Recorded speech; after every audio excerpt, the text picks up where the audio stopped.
Righto, we are on the air, and it is April 8th, 2025. Town of Estes Park Board of Trustees regular meeting is now in session. Anyone who wants to stand and say the Pledge of Allegiance with us, please do so. I pledge allegiance to the flag of the United States of America and to the republic for which it stands, one nation, under God, indivisible, with liberty and justice for all. Our first or next order of business, we have a proclamation. I just get into these too much, I think. But, all right. Whereas the aesthetic beauty and wonder of a natural night sky is a shared heritage of all humankind, and whereas the experience of standing beneath a starry night sky inspires feelings of wonder and awe and encourages a growing interest in science and nature, especially among young people and visitors within the local community, and whereas 80% of the world's population live under a dome of light pollution, in which excessive artificial lighting disrupts the natural darkness, and they may never experience the visual wonder or ecological and health benefits of living under a dark sky. And whereas light pollution represents a waste of natural resources and energy amounting to roughly $3 billion per year in the United States alone and contributes to diminished energy security, and whereas reducing the wasteful use of light helps keep funds in communities through energy savings, lower maintenance costs, and longer-lasting fixtures, and whereas dark sky certification can significantly enhance the tourism industry by attracting visitors who are interested in stargazing and astrotourism. Now, therefore, be it resolved that the Mayor and Board of Trustees of the Town of Estes Park proclaim April 21st, 2025 through April 28th, 2025 as International Dark Skies Week in the town of Estes Park, Colorado, and all citizens are encouraged to raise awareness and support for protecting our precious dark sky resources. There you go.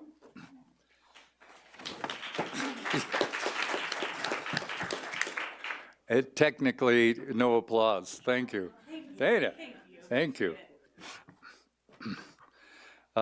So no more applause or the opposite of applause for the rest of the night, but thanks.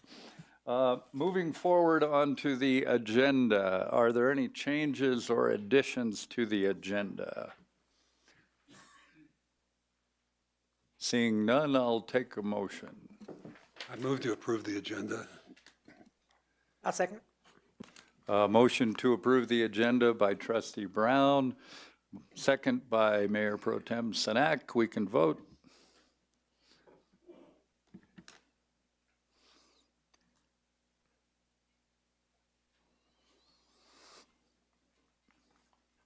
Agenda passes unanimously. We're into the public comment stage. The next order of business is public comment. Any public comment on quasi-judicial items has to be reserved for the appropriate public hearing. Does any member of the public request to speak on a non-agenda item? We have one.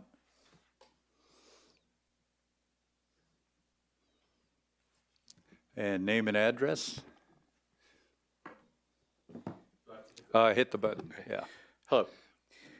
Sean Jurgens, 1679 Black Squirrel Drive. This is a response to the Trustee Hazelton letter to the county commissioners and the town clerk from the Estes Park Board.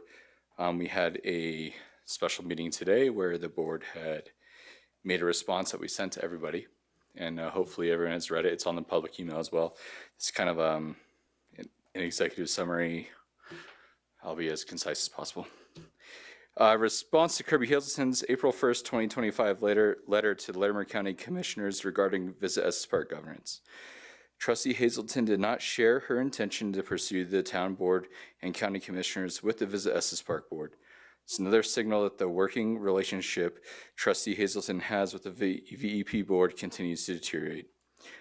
Trustee Hazelton has showed a persistent pattern of undermining the organization's board leadership.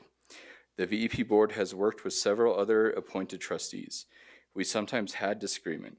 In all cases, discussions were respectful and supportive of the organization, the board, and the staff. This is not the case in this matter.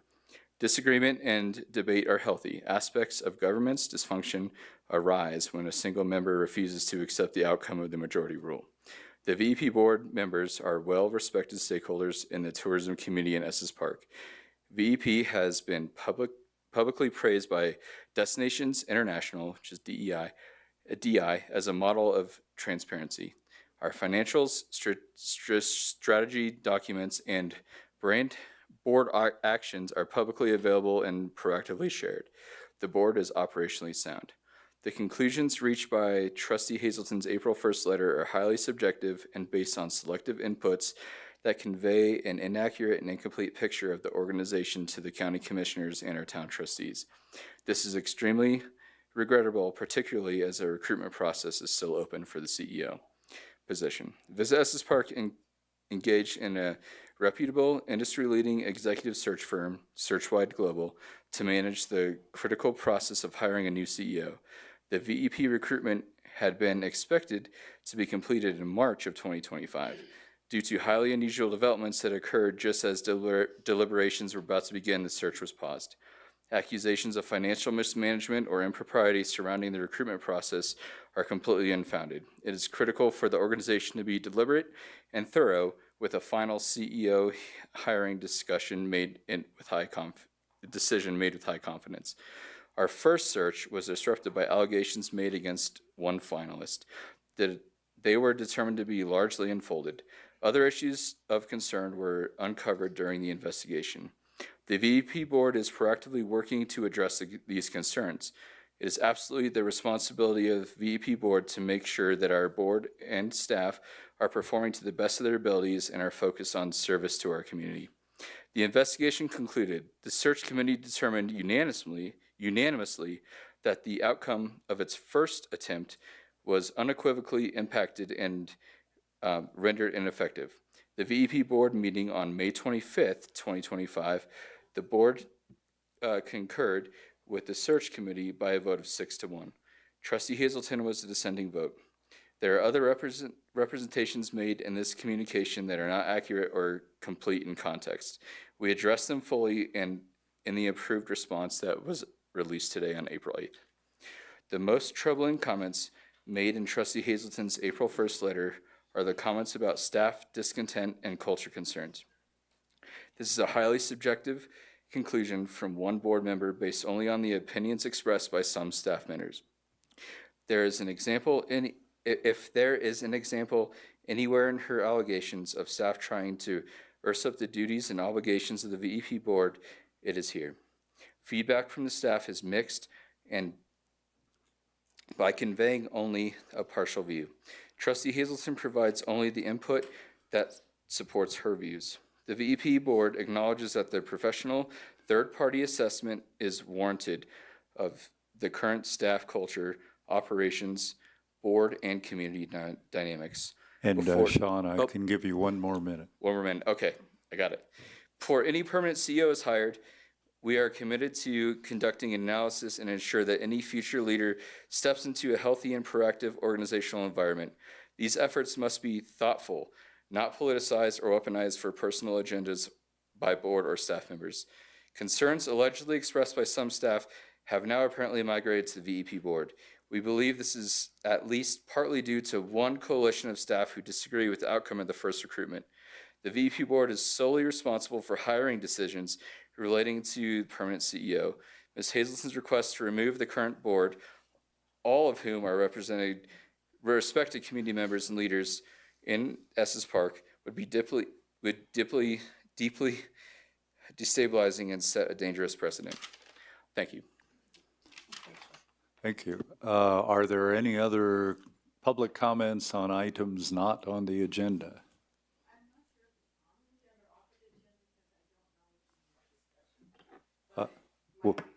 Yeah, go ahead and mention the topic. We'll let you know. You'll need to hit the, go ahead and hit the green button, or the button in the middle of the, the microphone button. Yeah, and then you'll want to pull that down a little, Scott, if you could adjust that. okay, yeah. There you Yeah, go, we're good. okay, hi. Which topic is it? On short-term rentals, the topic you were That discussing. is not on the regular board agenda tonight. You can speak on it. Okay, very good. Thank you. Then I'm at the right time. Hi, my name is Alita Kazadi. Thank you for listening to me. I'm my address is 755 Elm Road, Unit 10, here in Estes. And I'm here today to request the town council to exempt lower-income seniors from the short-term rental license cap and allow all qualifying lower-income seniors to submit their application at any time. This will enable lower-income seniors who are struggling financially to use their home as a source of income to supplement their retirement earnings during this time of high-price inflation. The impact, well, we know that 40.7% of Estes Park residents are over 65 from census data, and it indicates that only about 10 to 20% would be considered lower income. That is approximately between 250 to 500 lower-income seniors. If we apply the fact that 69% of the homes are owner-occupied and that the person per household is 1.9, I estimate that there are only about 85 to 170 homes owned by lower-income seniors in Estes Park.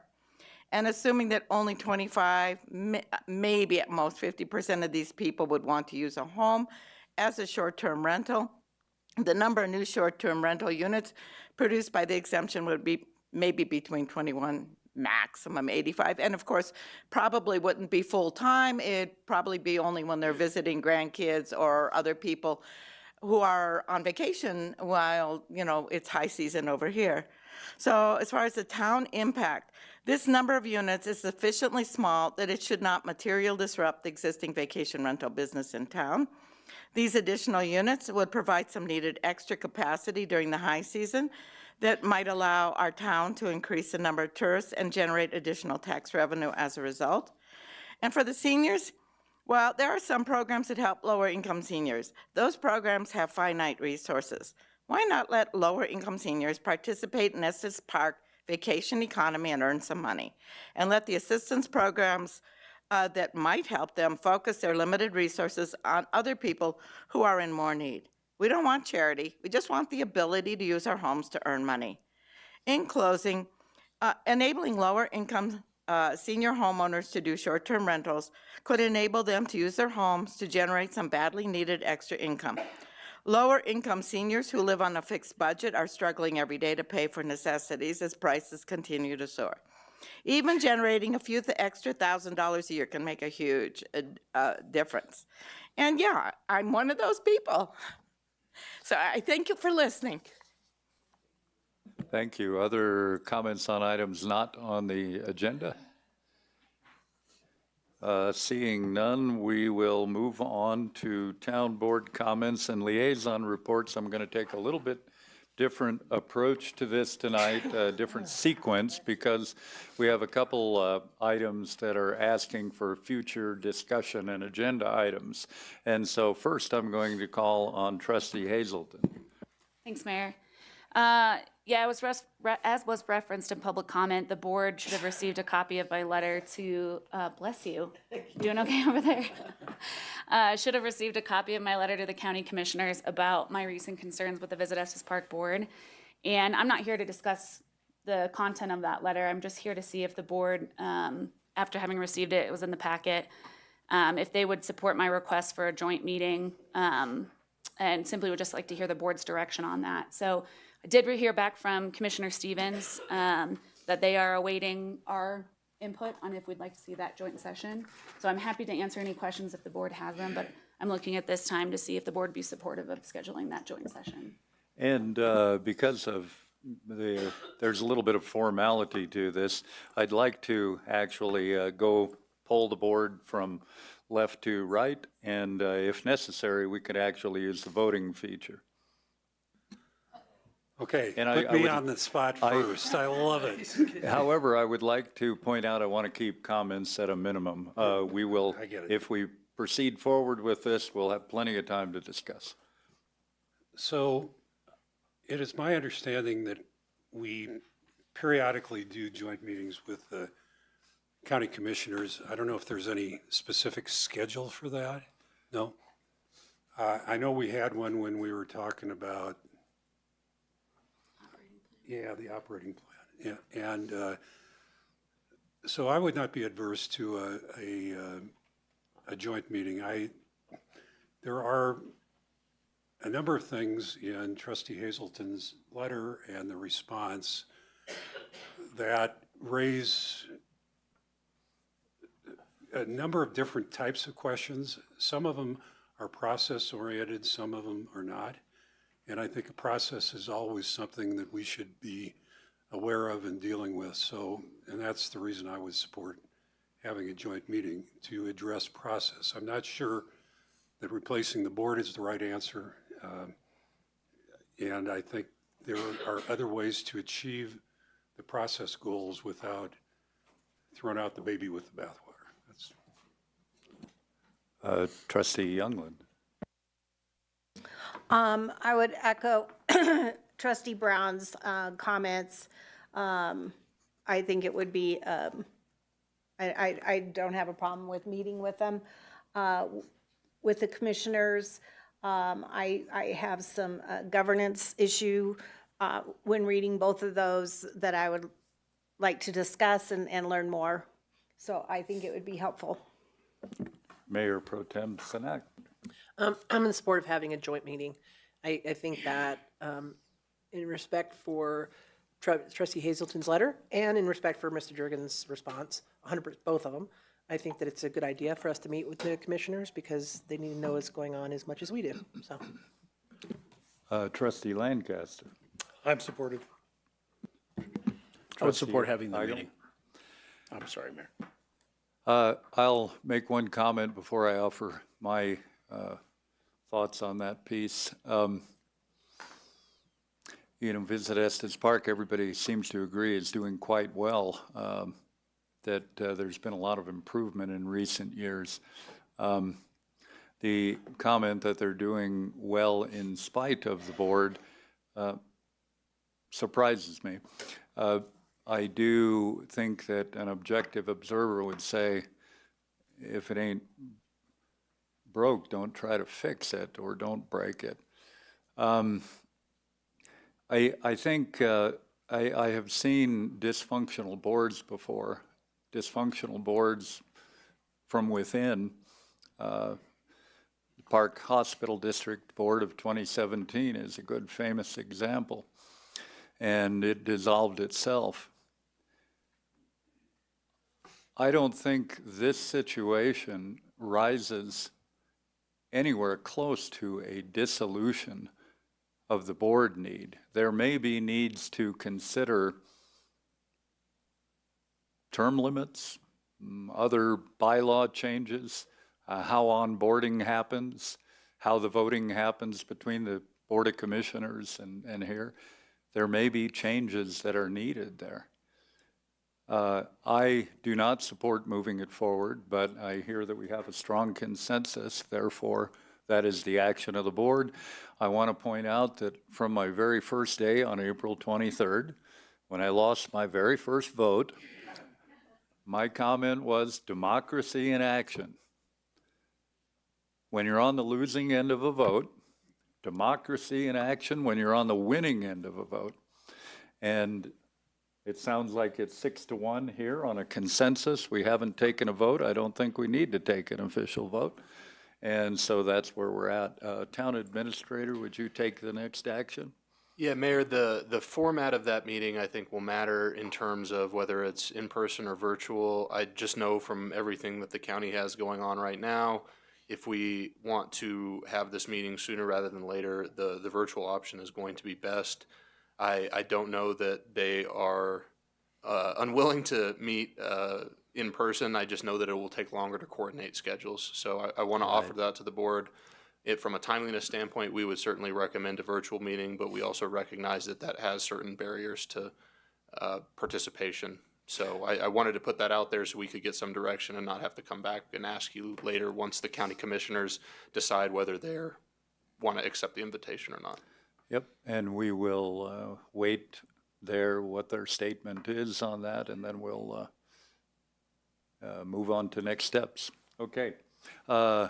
Mayor, sorry, would you like me to offer a virtual or an in-person, or just throw it back to them and say whatever I works for you? think virtual or in person is okay with me, especially after my last article in the paper about living in a virtual world. So there you go. Thank you, Mayor. We'll now move to Trustee Eigel because we have a potential future discussion and action item also, and then we'll proceed as normal after that. Thanks, Mayor. So this is my trustee report, and that is to report to you that TAB, at our March 19th meeting, we engaged in a continuing discussion about the transportation plans. It was a good conversation with all members. Also at the March 19th meeting, the chair made several critical statements regarding comments that I had made at a March 11th town board meeting. The town board discussed the proposed parking rate resolution at that time. So that commentary went for 31 minutes until another member ended the conversation, and the group moved on to other items on our agenda for that TAB meeting. Now, I'm highlighting this discussion so that the public and members of this board will take the opportunity, I hope, to watch the recording of that meeting. It's available on the town's YouTube page where meetings are posted. And there are now 2 meetings posted for the Transportation Advisory Board. That is something that occurred because of a request that I made, that Transportation Advisory Board meetings be recorded and shared with the public. So it's the second meeting that was posted. As a result of this situation, however, I'm requesting to add an action item to the town board agenda for April 22nd, which would include our appointment of the advisory board members and their roles, or any bylaws or anything surrounding this issue that would be helpful to define a constructive path forward. At that time, I can present to you complete additional information about the circumstances of this situation and gaps we've identified since that occurred when addressing concerns about the operation of boards which serve at the pleasure of the elected town board. So my request of the group is that we add an item to the April 22nd agenda to discuss Transportation Advisory Board or any advisory boards. And we'll take the same approach with minimal comment, but we'll start with Trustee Lancaster. I was going to report this, but I'm not going to be here on the 22nd, so I'll abstain from that. I'm out of town. I'm out of town. As I think with almost any trustee that really has a passion about something, I'm always open to talk about things, and I think it's a good idea. I agree. Move forward with it. I have no problem with that as well. Yeah, I'd respect your request, Mark. Could you clarify you said the item would just generally about how we appoint liaisons to advisory boards? Sorry, I just missed that part. In talking with the attorney about how to best define the request today, the initial thought is how we appoint and if we were to assign roles for our advisory boards. And that would be a change from the bylaws currently, where those boards can nominate and elect their own members. So it's like we give autonomy to advisory boards when they are serving at the pleasure of the board, and we're asking them to provide advice, but we're giving them independence to run their own board. So that is the issue I think that's at hand. Perhaps Attorney Kramer can help me put that together for the next meeting, but I think he gets the idea. Sure. Trustee Eigel, I think we can have a conversation in the meanwhile before the next board and try to see if we can make that, your suggestions more concrete. I don't know if we'll have, any particular legal documents ready to prepare until we have direction from the board, but we can talk through that certainly. Thank you. Yeah, so it may take two goes, but trustee Brown. Yeah, fine, I support it.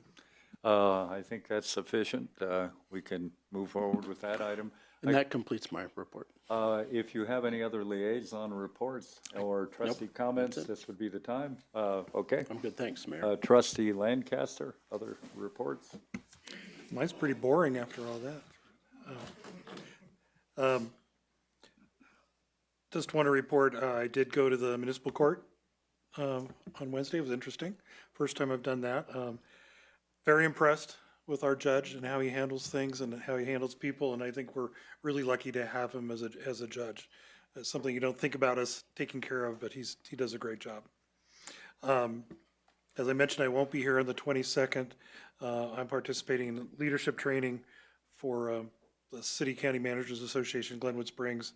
And I have a session at 8 o'clock that morning in Glenwood Springs. There's no way I can go to this meeting and be there by 8 in the morning. Well, I could, but I'm not going to try it. So I will miss that. Trustee Hazelton and I had a great trustee talk on the 27th. A lot of good topics and a lot of open discussion. One of the interesting ones we weren't really expecting was a lot of discussion about ex parte and when something is quasi judicial and when something isn't. It is confusing, and I understand for people out there how one day we'll talk to you about something and the next day you come and ask me about something else and I say, nope, can't talk to you. So that was a good discussion as well. I attended the League of Women Voters Forum on the hospital board candidates last night. Good forum, good turnout. Do want to mention, they mentioned it last night, but they also appreciated the town allowing this room to be used for those purposes, and I think that's great.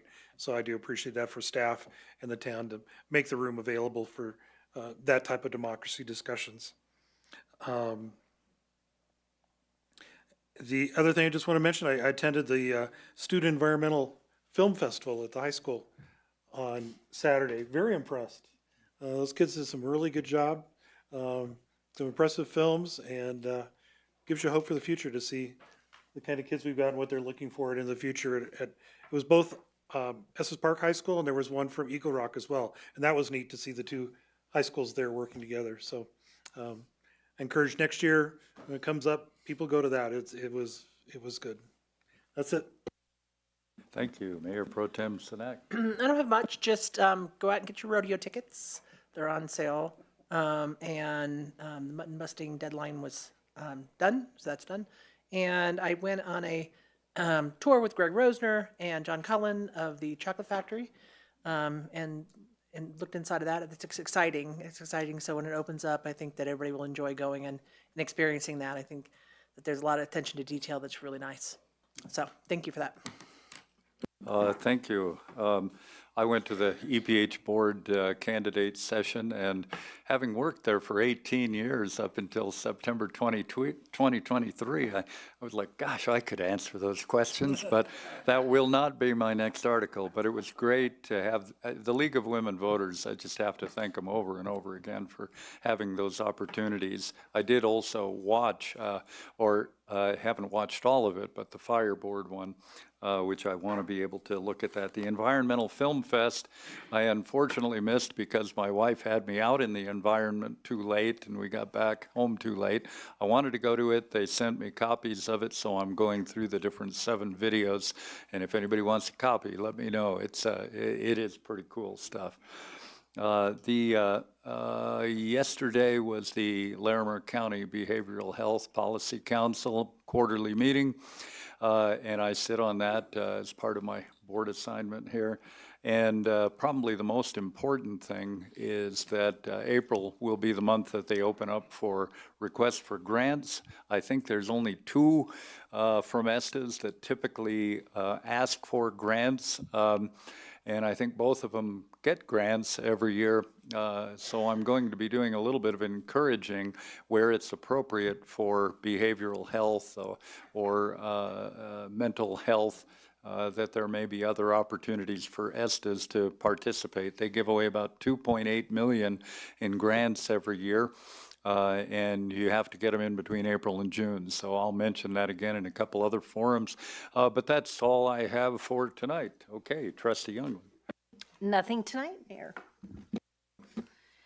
Trustee Hazelton. Thanks, Mayor. Just a couple of additional things.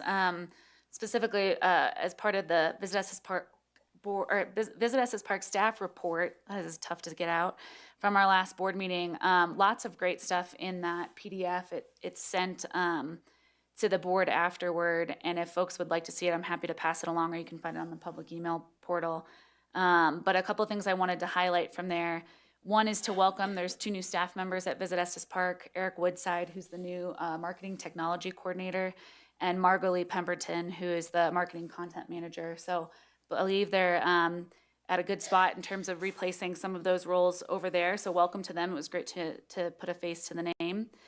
And I also wanted to let folks know that they are planning the next Estes Experiences, which is an annual event where workforce in the community and other residents of the community too can get to know the destination by patronizing local businesses and getting an opportunity to do kind of the more guest experiences that sometimes we don't get to do because we're living here all the time. So that's going to take place between May 4th and 10th. And I know they're recruiting those offers. So if you're a business owner, please get in touch with Visit Estes Park. Or if you're a resident, plan on spending some time doing some fun activities in the destination. And then finally, I wanted to add, I mentioned this, I think, in my last report, but Visit Estes Park is beginning the discussions about their tourism master plan. And that will be one of the topics of conversation during the Tourism Summit, which will be on April 30th. That's a Wednesday, 8 a.m. to noon at the Holiday Inn Conference Center. And I believe they'll be covering the 2024 annual report there as well. So great info about the good work the staff is doing and talking about this tourism master plan. I've really encouraged folks to get involved with that. I think it needs to be a really community-focused event, and that's what the staff is after. Other than that, I just wanted to add on to what Trustee Lancaster said about our trustee talk.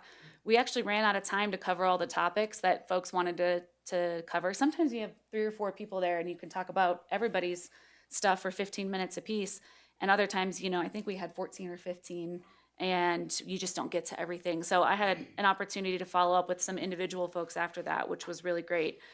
Even had a meeting this morning with one of those attendees to cover the topic. So I just want to encourage people that that's always an option for any one of us, that if you don't get a chance to bring it up at a trustee talk or at public comment, I know many of us are, or all of us, I should say, are willing to meet one-on-one and happy to chat about the topic that's important to you. So thanks to those folks for following up, and thanks to all who were at that trustee talk. It was a fun turnout. And that's it for me, Mayor. Thank you, Trustee Brown. So I'm liaison to several organizations. The Board of Adjustment hasn't met, so that's pretty easy to cover. EDWC, we had a meeting in late March. We're making progress on a lot of fronts on there, including developing metrics for evaluation moving forward. The Housing Authority, and this happens every month, is the day after this meeting. And by the time the next meeting happens, I forget what we did in the Housing Authority meeting. But anyway, we're having that. I also attended the Hospital District Forum and the Fire Board and Rec District Forum, which was Sunday. That was Sunday, and the Hospital District was Monday. And I thought both of them were very, very informative, and I think they're both recorded, I believe, so that you can go back and look at them if you were unable to attend. But it was really, really very good to hear from everybody on their point of view. And one last thing, the lady from Elm Road, you're in the county, you're not in the town, so you're gonna have to deal with the county on, not on Elm Road. Huh? There are parts of it? Oh, okay. Oh, okay, well, I thought all of Elm Road was off of. I need to, I really can't have open dialogue back and forth. Okay, Yeah. nothing further, thanks. Okay. Okay, and I'll also bring some Prevagen next time so we can all keep our brains sharp. The consent agenda, I'll read it in full as required. Mayor, I do have a couple of items tonight. Oh, Town Administrator, how I could appreciate you trying to miss hustle the meeting along. You know, my headlong rush. Two items of recognition. I do want to thank our IT staff who really help out with those voter forums, make them happen, help with the recordings, make sure that happens. Our IT manager, Nathan Schlichtemeyer, who does not earn overtime, was here on Sunday afternoon to help make sure that those forums were recorded and made available to the public. Really appreciate his volunteerism to facilitate democracy. And then our other IT support, Taylor Disney, was here last night to make sure that the Estes Park Health Board Forum received the same treatment. Those sort of literally behind the scenes employees go a long way to making those things happen. So I want to call my appreciation to them. Secondly, I want to thank our James Rossi, Jason Lang, and Mike Northcutt in our water department. That is the definition of behind the scene operations. They've been working extremely long hours and very hard as we have the warming temperatures and then cooling temperatures and then warming temperatures again. It makes it very difficult to treat water. They've done an exceptional job at getting one of our water plants shut down and the other one stood up to make sure that they're continuing to deliver extremely high quality water to our community. And I just want to publicly recognize them for all those efforts that most of us don't have any idea are happening behind the scenes to make sure we have that delicious clean water when we turn on our tap. Lastly, every once in a while we have these items come up. The Colorado General Assembly has a bill. CML and our CAST partners fundamentally disagree with the bill, and they issue a call to action hoping that municipalities who they represent in the State House would be willing to engage on that topic. The current bill under consideration that is nearing a vote is House Bill 251169. It's called Housing Developments on Faith and Educational Land. I'm going to defer to Attorney Kramer for the legalese behind what that does, but it is concerning to municipalities because it further erodes our authority to control development within our corporate boundaries and essentially takes control away from our ability to say, hey, this needs to fit within our community. So I will defer to Attorney Kramer for the description of that. We are interested in seeing whether the board would be willing to support a letter to our state representatives opposing this bill. Thank you, Town Administrator Mahalik. And I apologize, I would have put this on the agenda, but I just got reached out to by CML today asking if I could run it by you all. CML opposes this bill, CAST opposes this bill, and they'd like us to send a letter or contact Senator Marchman, also in opposition to this bill. That, of course, is up to you. So, and I'll also note, while trying to keep it high level, we don't really have a policy or a process for when to bring legislative items to the board and when not to. I'm bringing you this one because we got that specific request. But if there are any questions about why now, Dan, why haven't you talked about any of those other bills, I'm happy to get deeper into that conversation if anyone's interested. This bill has a lot of ins and outs to it. At its heart, it allows religious institutions and some educational institutions to build residential development on their land in many respects without regard to the local development code and zoning requirements.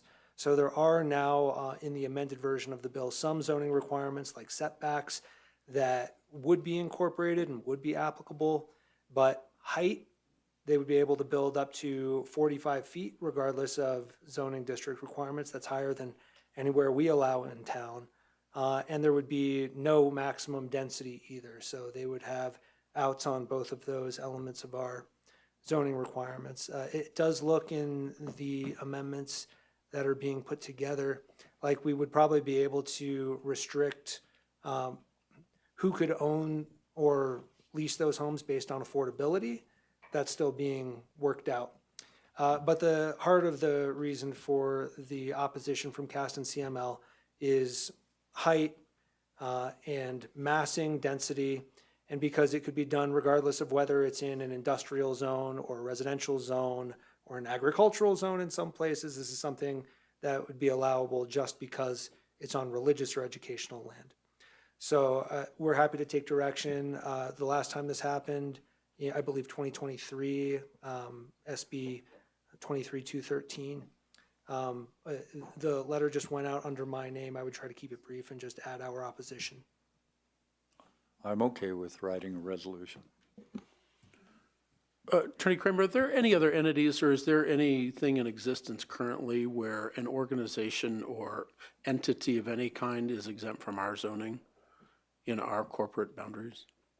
Trustee Eigel, I believe, because Boulder went through this, there Another are- taxing entity or something like that? Well, there's always interesting stuff that happens on the federal side, state, higher education, and then there are interesting provisions in the statutes about school districts, but they're relatively limited and they certainly don't apply to big residential properties like this. The sanitation, other taxing authorities don't have the ability to supersede our rules. No, Trustee Eigel, in general, there's no just override for all other taxing or governmental entities.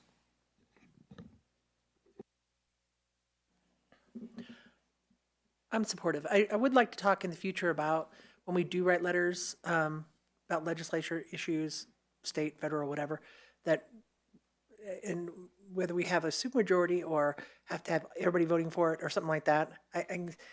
I don't see this as being an issue with this particular one, but I do think there could be some that all of a sudden a three vote really doesn't say what the whole board means, kind of thing. So I think we should have that discussion at some point, but I'm totally in favor of this one.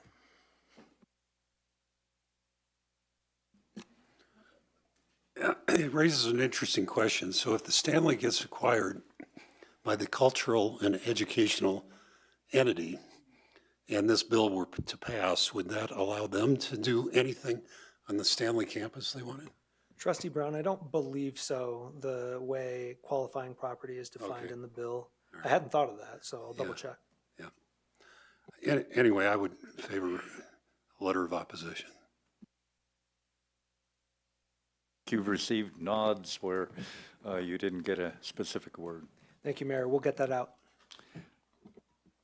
Apologies That's to all I have, Mayor. Town Administrator. I need to be first in line for the Prevagen. The best ingredient in it is phosphatidylserine. Look it up. You can get it on Amazon. It's all legal, Officer Michelle. Okay. Now we'll move on to the consent agenda, which I will read in full.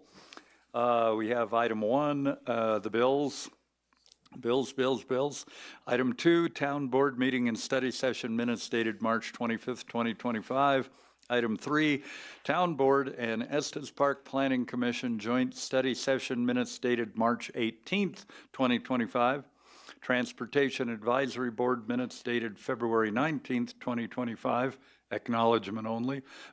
Item 5, Resolution 2425, Services Contract with RATP Dev USA, Inc. for 2025 operation of the Peak Estes Transit. $569,449.29 budgeted. Item 6, Resolution 2825, Memorandum of Understanding with the Estes Park Housing Authority to assign rights to properties for affordable housing enabled by HB 241175. And finally, item 7, Resolution 2525, setting the public hearing for a new hotel and restaurant liquor license application for JWC Elevations LLC, DBA Stanley Chocolate Factory at 157 West Elkhorn Avenue, Estes Park, Colorado. Is any member of the public, including the trustees, request to have an item removed from the consent agenda? Seeing none. I move we approve the consent agenda. A second? We have a motion to approve the consent agenda as written from Trustee Eigel and a second from Mayor Pro Tem Sinek. We can vote.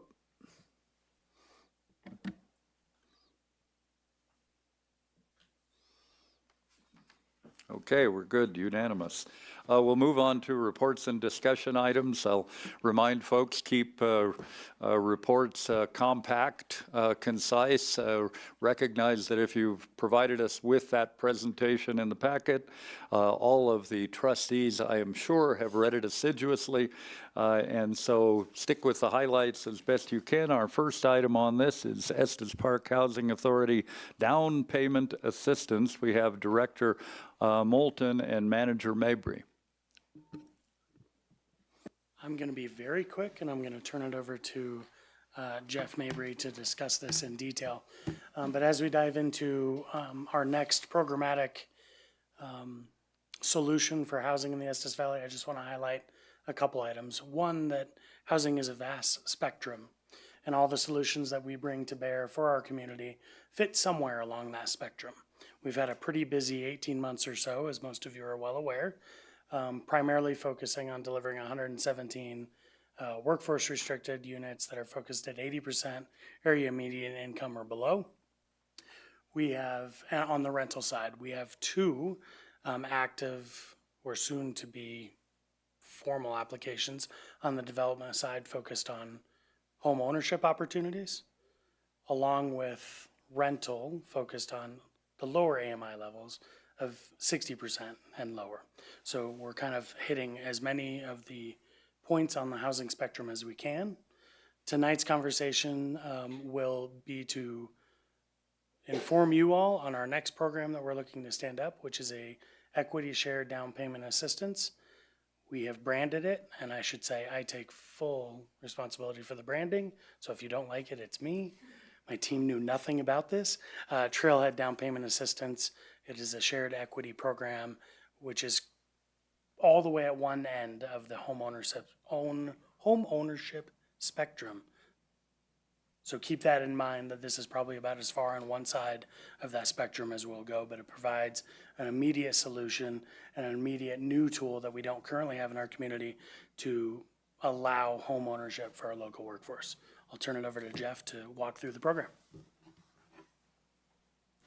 Thank you, Scott. Trustees, Mayor, staff. So do I need to do anything to put the slide deck up?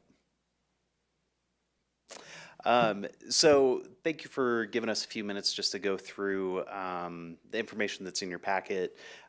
We spent quite a bit of time, probably close to 14 months, researching other programs in the state when it comes to down payment assistance. And we actually are hoping to partner with a leading loaner, so Impact Development Fund. I'll talk about them in a second. But I just want to bring to light that we do currently administer a down payment assistance program that's funded through the Estes Valley Board of Realtors. And that program has been in place for a while. There was an amendment to adjust the amount of money that was provided to the applicants. And right now that provides 3.5% of the purchase price, or a maximum of $15,000 to an applicant. And that is a 10-year term loan at 2%, so it's very affordable. And we had two applicants last year in 2024 that we administered that down payment assistance loan to. And so it is still something that's sought out, but we all know that the housing market continues to rise. The prices are very, very high. And so when we look at what our community needs and how we can address some of the issues and concerns to keep our local workforce here in the community, we decided to talk a little bit more to Impact Development Fund. So they currently administer over 60 down payment assistance programs in the state. The longest running one is in Eagle County. Well over 400 down payment assistance loans have been issued, with only about 1.8% loss in those loans, and so very low. And this is who we went to for additional information and really to dive in and say, hey, we have this idea. What do you think? And they were very willing to say, well, you might not want to go down that road, but think about this and look at these other communities. And so these will be the partners that will actually issue the loans, because with Housing Authority, we're not lenders. And so this would be a secondary loan that would be subordinate to the first. So this program, we went through a couple of different conversations about the max sales price. And as we look at the numbers, right now, the maximum purchase price of a home would be $650,000. And an applicant could receive up to 20% of that purchase price as a shared equity loan. We are going to keep the AMI in line with what's in the development code at 150% AMI adjusted for the household size. And debt to income ratio is 45%. And so that's one of Impact Development Fund's numbers, and that's pretty typical. So repayment of these loans, this is where it's a little bit different than our original thought process is the shared equity loan would be paid back at the end of a sale, home purchase sale. And so refinancing can also trigger repayment, but those are looked at on an individual basis and typically only resubordinated if the homeowner is taking advantage of a lower interest rate. And initial applications in granting this shared equity loan, we would qualify them just like a workforce household. And so we would make sure that they are employed within the Estes school district boundary in order for us to approve them to go on to Impact Development Fund for the loan application. So shared equity is it's something that is a benefit up front because obviously you get up to 20% of the loan. And there are no monthly principal and interest payments during the term of this loan, a maximum of 30 years, just like a typical mortgage. And I've laid out what that repayment looks like. So if we say that the purchase price of a home is $500,000, and then the down payment assistance loan issued at 20%, that would be $100,000 that is granted to them. Let's just say that after 10 years, they go to sell the home and the appreciated value goes up to $750,000. And that means the appreciation is $250,000. So that appreciation share is $50,000. So shared equity means that at the time of repayment, you pay back whatever we gave you, and so that would be $100,000, and then 20% of that appreciated value. So that's where we come up with that $50,000. And so when the loan is repaid, that money comes back into the Trailhead Homeownership Program and recirculates, and we make that $50,000 additional on top of the loan. And this program is, again, as Scott mentioned, it's one side. It's just one opportunity that could be available very soon. It's we have it set aside in our budget, and it is it's very simple. And so as Impact Development Fund has issued so many loans, over 60 plus programs, we feel confident in them as partners.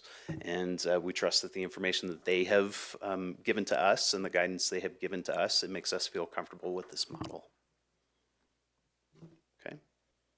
So just want to open it up for questions. Trustee Hazelton. Thanks, Mayor.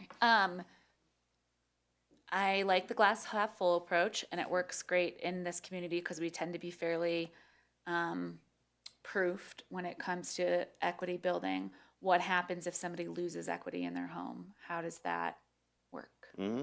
Yeah, and so that's a great question. And it's just like any other loan. If it's a subordinated or a secondary loan, then typically the primary loan is paid off first, and then anything else will come to the secondary loan.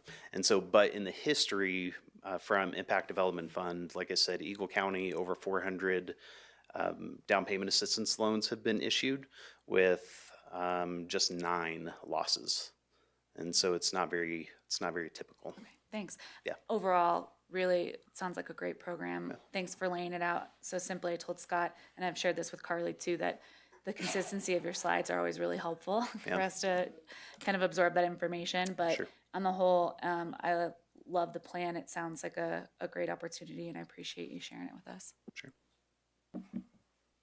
Other questions or comments? Just a quick, and you may have picked this up and I may have not heard it. And this includes like single-family homes, condos, yes. Townhouses? Okay. Yes. Okay. It just can't have wheels. Yeah.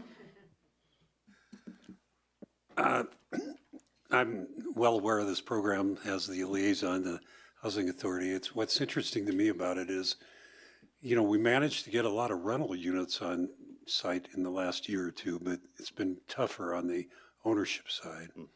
And that seems to be where our bigger hole exists right now. So I compliment the Housing Authority and you, Jeff, in developing this program. I think it definitely can have legs, and we've got the funding to help make that work. So thank you. Thank you. Trustee Igo. Thanks for the presentation. It's exciting, and I know families in town who have benefited from down payment housing assistance, so I think that there's potential here. I also think that I read that this would help up to 4 families this year. Is that accurate? Yeah. How would that evolve year after year, and how would the funding evolve as well? Sure. Do you want to? Anyone who knows. Yeah. Well, Jeff knows as well. I just want to Yeah, step in. yeah. We, using that kind of a max example with the 650, I think we could actually provide up to 6 potentially. Depends on how that actually rolls out. And then we can allocate based on demand from our annual 6E appropriations, an amount that we think is appropriate. If we see really high demand, it seems to be working well. It's hitting our intended targets and goals. We can allocate additional funds to that. So this is kind of a starting block. And then really, if you look forward, as Jeff's example laid out there, that over time, this will become self-funding to a degree. And that's part of the benefit. We're splitting the middle here of the program gets benefit from the general housing market equity gain that is typical, as well as the homeowner does. So over time, that funding source will not be only dedicated, or its only source won't be 6E from a tax base. It'll actually self-funding from the program and the shared equity component of that. So while it seems small, it can kind of have legs and take off over time as we see some of those equity share loans get repaid. Did you look at the potential benefit for more and I'm not sure what the demand will be. I'm very curious how this will go. Did you look at the benefit of requiring the homeowner to invest more and providing less to spread that out over more families, or how did you arrive at the numbers that we see? Sure. And so that 20% contribution is a max. And so as we look at the numbers and we work with Impact Development Fund on each individual loan, that could fluctuate. So we do, Impact Development Fund requires a certain contribution. So we altered it a little bit and actually bumped it up to 1.5% or $6,000, whichever is greater, that the homeowner will have to contribute. But it also does not mean that the homeowner cannot contribute more. And so we're going to pilot this program this first year and see how it goes, and continue to take notes and information from Impact Development Fund as well and lean on them. But yes, and so we could serve more with a little bit less, but we're just trying to be cautious and assume that everyone will take the 20% at first, or we'll be able to issue that. And then from our learnings, we can make adjustments going forward. Okay. I have 10 other questions too about maybe buying down percentage rates or supplementing in different ways to spread out the benefit of this money. But it sounds like a pretty solid approach. Yeah. Thanks for your presentation. Sure. Thank you. Another tool in the tool chest, so I like it. There's no further questions. We will thank you very much for the presentation and information. Thanks. Item 2 on our report and discussion items, base funding report from the Estes Valley Investment in Childhood Success, better known as EVICS, Executive Director Ruth Miller, and I see she has an assistant. Welcome. Super blessed to have an assistant. Good evening, everyone. Thank you so much for having me here today. I'm honored to be here on behalf of EVICS. or Estes Valley Investment in Childhood Success Family Resource Center. I'm here to report on the base funding and the impact that the base funding had in the community in 2024. I will also later on in the presentation take a moment to just provide some clarity on both of the fundings that we received from the town of Estes Park, which is base funding and 6E funding. A little bit more about us. We are a family resource center, and we are dedicated to strengthening families and supporting the healthy development of children. We serve all families, from expectant parents to parents with little ones, parents with older kids, and grandparents lately that are taking care of their grandchildren. And our goal is always to provide services that strengthen and support children and families in the Estes Valley. We are also a proud member of the Family Resource Center Association, a statewide network of community-based centers working to strengthen families in our community. We utilize evidence-based practices and share standard of care. EVICs provide a place for families to receive support and services they need to thrive. Programs at EVICs are tailored to the unique needs of our community, and we focus on the strength of each family. Now, what is base funding? This is an unrestricted operational support, and while it may not be visible to the public, it plays a critical role in our organization. Base funding from the town is intended to support the general operation and overhead of nonprofit entities that play a critical role in advancing the town's strategic plan. At EVICs, that includes essential needs like rent, utilities, insurance, everything that takes to keep the roof over our heads and the lights on. Because this funding is also unrestricted, we are able to allocate it when it is needed most. It is quite, as I describe it, the behind-the-scenes support that makes everything else happen. And we aligned very closely with the town of Estes Park strategic plan and goals.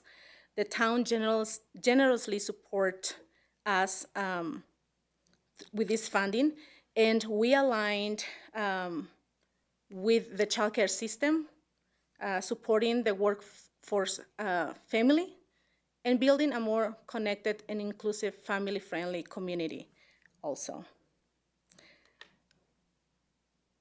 What happened in 2024? It was quite a year of growth and impact at EVICs.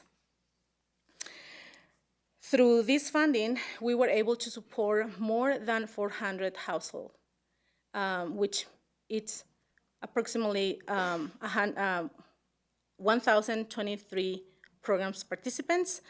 That includes 242 children in that overall.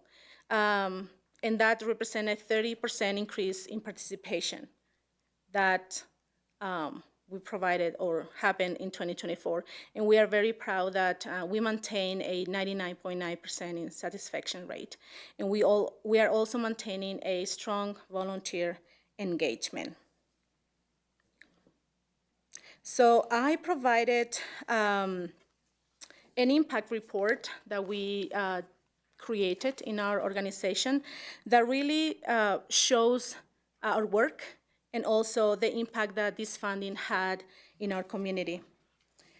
You can also see a visual on my left hand that highlights few key stats in a quick, easy to read format. And we are very proud for the work that we have done in 2024. And I want to also take this moment to thank the staff who has worked very hard, and also the support of my board who are here present today that have been incredible in the year where I assumed my role as an executive director of EVICs. And as I mentioned in the beginning, I would like to also take a moment to provide clarity for our community and for all of you about the differentiation of these two funding streams that we receive from the town of Estes Park. So the town of Estes Park generously support EVICS through two funding streams: base funding and unrestricted operational support, and 6E funding, which is restricted and is only used to provide childcare tuition assistance to families in need. Both base and 6E funding are essential, but they serve very different purposes and cannot be used for the same things. At EVICS, we are fortunate to receive support from multiple funding sources, and we're very, very thankful for that because the community also step up to support, to donate, and we receive other type of contributions as well. Like I mentioned, 6E funding is fully restricted and used only for childcare assistance program. And every dollar goes directly to covering the cost of childcare for families in need. Base funding, on the other hand, helps support the general operation of EVICS. It is part of the unrestricted funding that allows us to do the work we do every day, alongside, like I mentioned, grants and other type of contributions. Base funding is not a fee for administering 6E. It is defined, base funding is defined under Town Board Policy 671, Section 3A, as support for pre-approved nonprofits that play a critical role or strategic role in advancing the town's mission. While base funding and 6E funding are different in purpose, both are essential contributors to the ecosystem that makes EVICS a trusted and effective family resource center. And we are very deeply thankful that the town chose to be a part of this ecosystem, helping us amplify our impact and deepen also our work. And I want to also pause here because I want to provide a real example to show how these two fundings come together. And to do this, I ask permission to share Susan's stories, and I would love to share with you. So Susan came to EVICS in 2021, and she came to pick up diapers for her child. She was offered the Family Development Program. She enrolled in it, and she worked closely one-on-one with our family advocates to set out goals. In your screen, you can see her journey. She set careers goals with the family advocate, and I want to mention that these programs are supported in part by the base funding.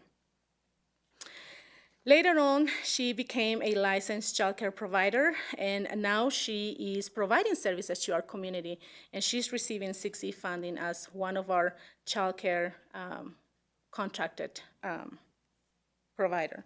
And she not only gave me permission to share the story, she also wrote a letter and she asked me to read it. So I'm gonna read her letter, and you have this letter also in your packet. My name is Susan Castillo Lugo. I am a early childhood education director and the owner of Little Kids Montessori Childcare and Preschool. I came from the Dominican Republic in 2020, seeking to reunite my family and find a better future. I first heard of EVICS in 2021 when I went to pick up diapers for my baby. That's when I had the opportunity to meet some wonderful people who worked there. One of them being Ruth Miller. She was incredible, and she gave me the chance to share my experiences and dreams, which helped me grow so much. One of those opportunities was through the Mujeres en Conexión program.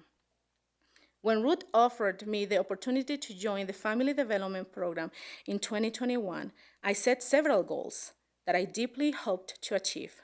One was to find a different job from the one I had at the time. I was able to do just that. I began working for the Estes Park Elementary School as a preschool teacher's assistant and later as a Spanish teacher. Another goal was to study and eventually become the director of my own childcare center. I was able to earn a certification at Front Range Community College through a government scholarship, thanks to Angelina Kirkpatrick, who played a key role in my growth.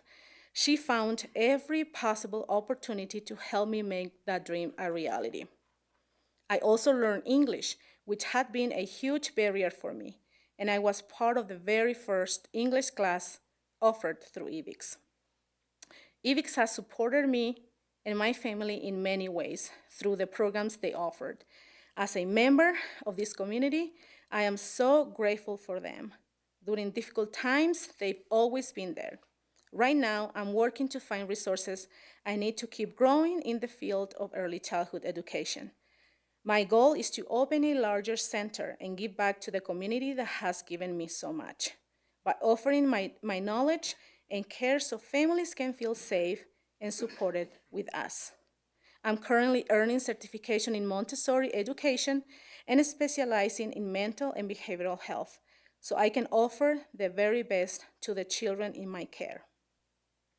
With this growth, I hope to open a larger center that can serve even more children and help Estes Park community continue to grow, in early childhood education. My message to the community, especially to women, is this: never give up, trust in God and in your own ability to achieve whatever you set out to do. Build connections with people and organizations that can help you grow, like EVIX. I am deeply thankful to EVIX for giving me the opportunity to grow and become someone who can now give back to others. And she didn't just graduate from Front Community College. She graduated with honors. And we are very, very proud of her. And she is just one story of the many that we are honored to see happen in our center. So Susan's story is inspiring, but it reflects what we see every day across our family development services. EVIX follows the Family Resource Center Association statewide model, grounded in evidence that proven to work. Through this approach, families show real growth, and in your packet, you can see a little bit more about what the Family Resource Center Association provides to all of us, Family Resource Centers, statewide. So the growth of families are real in economic mobility, healthy social support, family functioning and resilient, and child nurturing and healthy attachment. This model reduces the risk of child abuse and neglect. In fact, communities with family resource centers show lower rates of child abuse investigations, families are more stable and resilient, and every dollar invested in a family resource center can yield up to $2.92 in savings to the child welfare system. These aren't just programs. They are prevention strategies that prove to work. And the town's investment in base funding is helping make this happen right here in Estes Park. At EVIX, we are very proud to be a trusted partner in building a stronger, more inclusive Estes Park. Our work supports the town's vision and a strategic plan. Your investment through base funding is one part of the broader support of network that allows us to do our work here in Estes Park. It enables us to meet families where they are and walk alongside them in their journey. We are grateful that the town recognizes this alignment and chooses to invest in that shared vision. Together, we are not just meeting needs, we are shaping the future of the Estes Valley. When you support EVIX through base funding, you are not just keeping our lights on and the roof over our head. You are helping people like Susan be now self-sufficient. You are helping families stay housed. You help families access to resources like mental health, early childhood education support, and also to gain confidence and thrive in our community, not just survive. And here is another testimony from one of our participants. She says, the support from EVIX helped me grow as a parent and find resources I never knew were available. It changed the future of my family. At EVIX, we believe that creating safe space for children begins with supporting the overall family. And that's what base funding allows us to do. I want to thank you for trusting in us, trusting in our work. Thank you for investing in families. Thank you for continuing your partnership as we build a stronger, more resilient community. And I am happy to answer any questions you may have. Good report. Thank you very much. Thank you. Any comments, questions? The service is so much appreciated to the community, and the personal examples really help bring it home. So, Thank you. very good. Thank you. Thank you. Thank you. We're going to move into action items. We have two public hearings initially, and so let's do this all according to form. Next order of business will be the public hearing on action item 1. Resolution 2625 supporting Platte River Power Authority's 1041 land use permit application for aeroderivative turbines at the Rawhide Energy Station. At this hearing, the Board of Trustees shall consider the information presented during the public hearing from the town staff, public comment, and written comments received on the item. Any member of the board may ask questions at any stage of the public hearing, which may be responded to at that time. I declare this public hearing open, and Director Bergston, you can give us the report. Thank you, Mayor, trustees. I will say I really appreciated Director Miller's comments, and it made me realize when people say keep the lights on, for an electric utility, it means something very different. I will say, as a utilities director for Estes Park Power and Communications, it means a lot of hours of on-call service, and in this time of year, potentially a lot of outages. When we're talking about a PRPA, the Platte River Power Authority, keeping the lights on is a much more heavy weight to lift, because they're not doing it just for our community. They're doing it for an entire region in cooperation with the entire grid around us.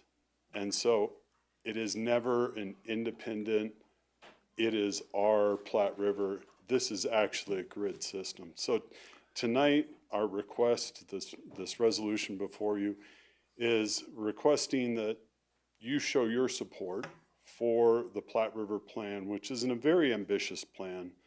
The ambitious plan was to decarbonize the portfolio by 2030. I say very ambitious because in 2018, we had many discussions about this at the Platte River Board, and many people, including myself, were not particularly fond of that.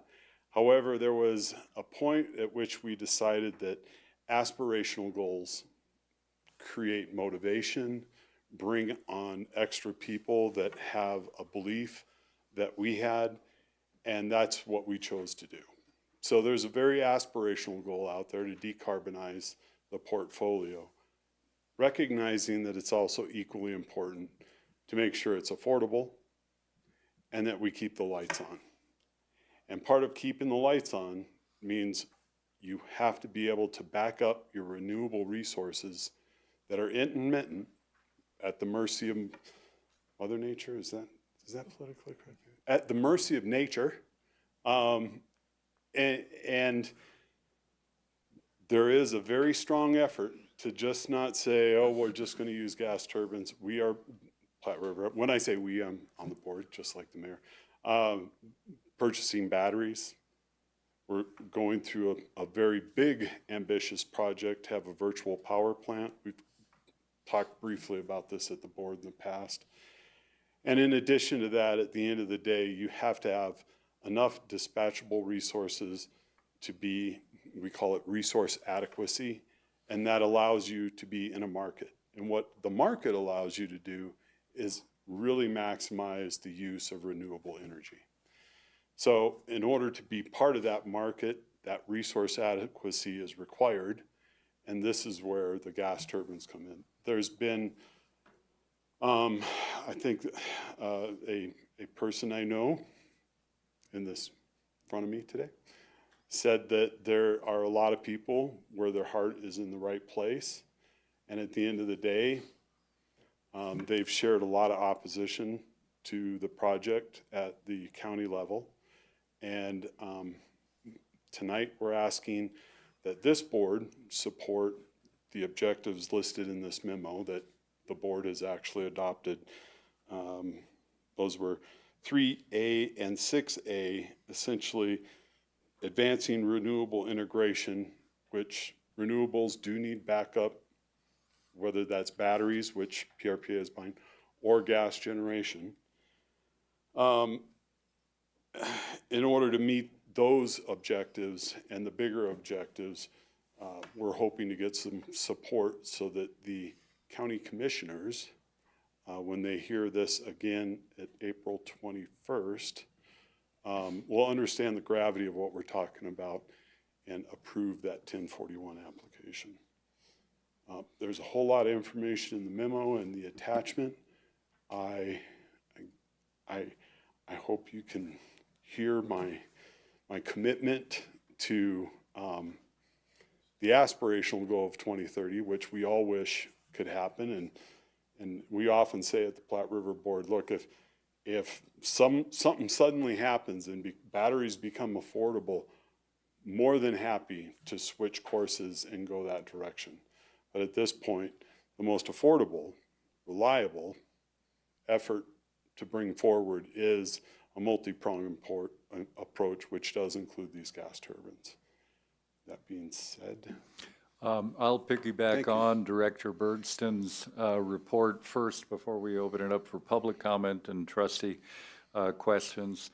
The board of Platte River Power Authority voted unanimously to adopt the integrated resource plan that, after a tremendous amount of research and comparison to other plans, they came up with 5 or 6 different pathways to green, and by far the superior one, and the one that would get us there the soonest and get us there with dependability throughout and affordability, and not result in triple-digit rate increases for multiple years, was this option and this path. All 4 of the mayors, starting with the mayor of Longmont, professed that, darn it, I wish we could get to all green faster. But after saying that, we recognized that this was the best of the paths that were available to us as we voted on that and then funded it through the budget vote. I continue to believe this is the best path. I know that our community cares almost unanimously about getting to green as soon as we can, and the other municipalities, but I also know that dependability is the #1 factor. You got to keep the lights on for EVICs, for the hospital, for the town, emergency services. We have to maintain some affordability. We're going to be talking about electric rate increases again very soon. And we have to be able to keep in terms with financial health of our citizenry. Put that all together, I continue to endorse this as the best path. There has been much public comment at PRPA board meetings, at the county commissioners meetings, and I highly respect that commentary. But we also have to look at the reality. I feel that PRPA has given us a path that will get us there effectively, and I'm much more concerned about the national and global challenges where we seem to be taking some dramatic backward steps in terms of fossil fuel burning and usage.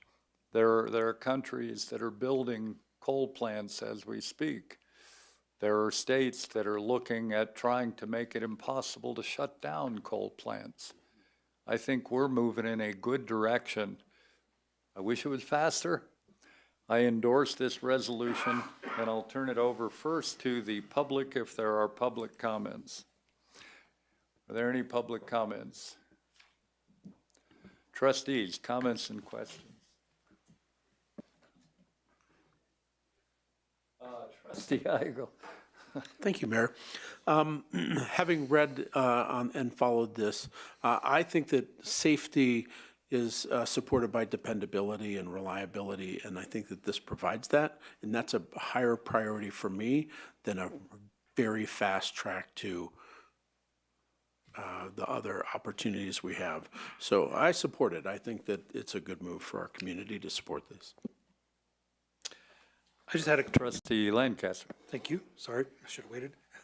Had a couple questions for you, Ruben. One was, are the other partner cities taking the same action? I know the mayors have written, actually, I might tap a resource in the audience. 3 of the 4 mayors have written to the Board of Commissioners as they continued to the April 21st session. 2 of them wrote before the initial session on March 10th, which then was continued to, well, hello. Hi, Mayor. You can introduce yourself to the board and Sure. go ahead. Thank you, Ruben. Yep. Yes, good evening, trustees. Javier Camacho with Platte River Power Authority. Thank you all so much for taking this item into consideration. To the question, Trustee Lancaster, yes, every municipality has taken this opportunity to see if they could bring it to their councils. So right now, I think they're still working through some of their administrative process to do that. I do know for the city of Longmont, they could not make the timeline before the April 21st public hearing, so they're going to be submitting formally as a council a letter of support, so not necessarily a resolution, but the other 2 municipalities are taking that into consideration as well. Great. Yeah. Thank you. And then second, I might need your answer to this one too, just out of curiosity. I know that these aeroderivative turbines, the advantage is they can be started up much quicker and put online and taken offline. How different is it from the coal turbines? How quickly do they switch on and off as compared to the traditional coal turbines that are out there? They're essentially an airplane engine, and so that very fast. Coal plants, you know, if you've ever heard the term, a watch pot boiler. There's, good Lord, I'm forgetting. A watch pot never boils. A watch pot never boils. Well, that's honestly that is a coal plant. You boil water, and you create enough pressure from that steam that you force it through those turbines, and that's what actually, just like this gas turbines, spins the blades that rotates the generator. So this isn't a gas turbine in that it heats steam and then produces steam and runs the turbine? Correct. This is. It's a direct. It's an aeroderivative. Direct fuel to exactly. energy. And the advantage of that too, one of the no regrets, I guess you could say, is there's lots of research going into green hydrogen. And this will be compatible and be able to burn green hydrogen if that comes to fruition. This is substantially less polluting than Yes. the coal plant. Another reason why I hope the Board of Commissioners sees fit to license this, because I fear that we may have more coal in our future if it's not passed. Joan Peck, the mayor of Longmont, made a good comment when we were in the minimize having that come on through proper, not wastage of electricity and good conservation efforts, that our efforts should be toward having that thing virtually come on. And that would be my goal. But yeah, it turns on instantly and off instantly as needed. Other comments or questions? I just wanted to thank you, Ruben, and the mayor for your leadership in this. It strikes me as an eminently practical approach to a very, very difficult problem. And I love it when I see a practical approach. So thank you both. Trustee Lancaster. I was make a motion to approve resolution 2625. A second? Yeah, we have to close the public hearing first, but hold that thought. Town clerk, has there been any other communications received in regard to the item that are not in the board packet? Nothing additional, Mayor. All reports, statements, exhibits, and written communications presented will be accepted as part of the record. This public hearing is closed. We have a motion from Trustee Lancaster, a second from Mayor Pro Tem Sinek. And are there any other questions from the trustees? All right, we can vote.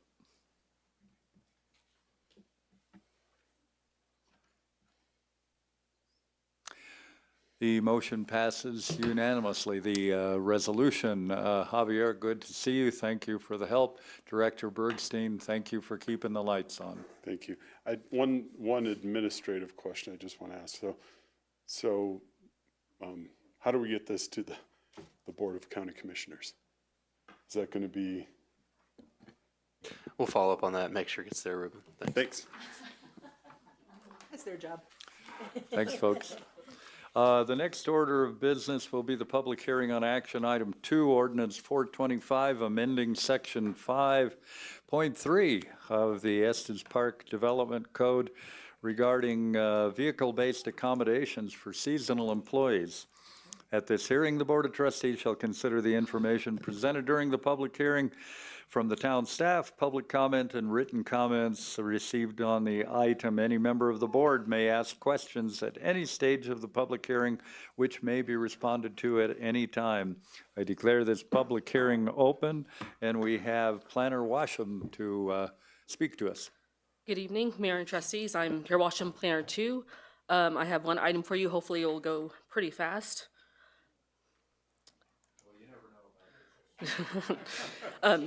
Yeah. So the objective here is to amend the Estes Park Development Code to extend the 1-year pilot program to allow vehicle-based accommodations for seasonal employees, or V-base, to allow qualified individuals to use an RV or similar vehicle as a temporary dwelling unit on private commercial property. No surprise that Estes Park relies on a tourism-based economy that is seasonal in nature. There's about 5,250 summer seasonal jobs compared to approximately 4,860 year-round jobs.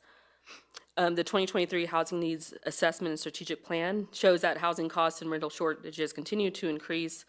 Also, according to the Housing Needs Assessment, approximately 3% of seasonal workers indicated on a survey that they are living in their car, camper, or RV. So as a result, planning staff met with other town departments and external agencies in April 2023 to discuss a pilot program to allow V-base, ask questions and gather feedback.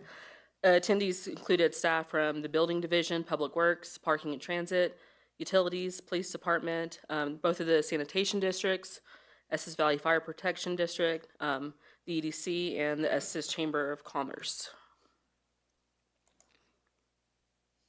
2 study sessions were held in 2023 and 2024 to discuss the proposal. A town board public hearing was held on April 9th, almost exactly a year ago. The board voted to approve the ordinance amending the code to allow V-base.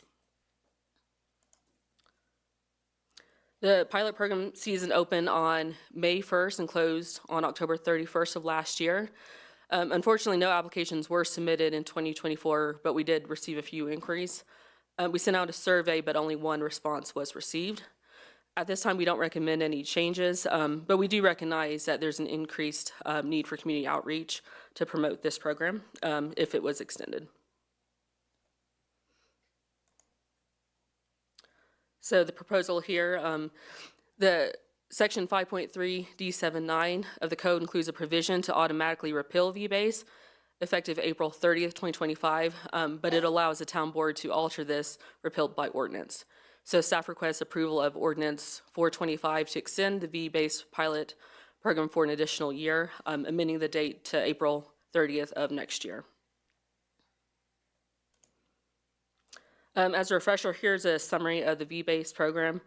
More details can be found in the code. I won't read through all of it, but basically a permit is required. There's the season is May 1st to October 31st. Eligible vehicles, travel trailers, fifth wheels, camping trailers, sliding truck campers, must have access to restrooms, electricity, water. And then there's some site restrictions. It can't be within boundaries of a crosswalk. It can't impede pedestrian traffic or parking lot circulation or fire lanes. Here are some advantages. Allowing the program on commercial sites could help to temporarily alleviate the workforce housing shortage. The program could also help business owners recruit and retain workers. The permitting process could reduce unauthorized use, making it easier for code enforcement to monitor. And it has a relatively low impact on town infrastructure, utilities, and other services. And since this is a pilot program, we can monitor it and change it or remove the program if it's unsuccessful or underutilized. Some disadvantages here. There's potential for improper methods of disposing of black water. As we have not received an application for this yet, we have not seen that happen, so hopefully it would never happen, but potential disadvantage. It could create extra strain on the police department since we only have one code enforcement officer. Users could be vulnerable to property crime, and of course, not all businesses would be eligible to offer this program. Staff recommends approval of Ordinance 0425, and here are some sample motions. Is there any public comment on this report? We have one public comment.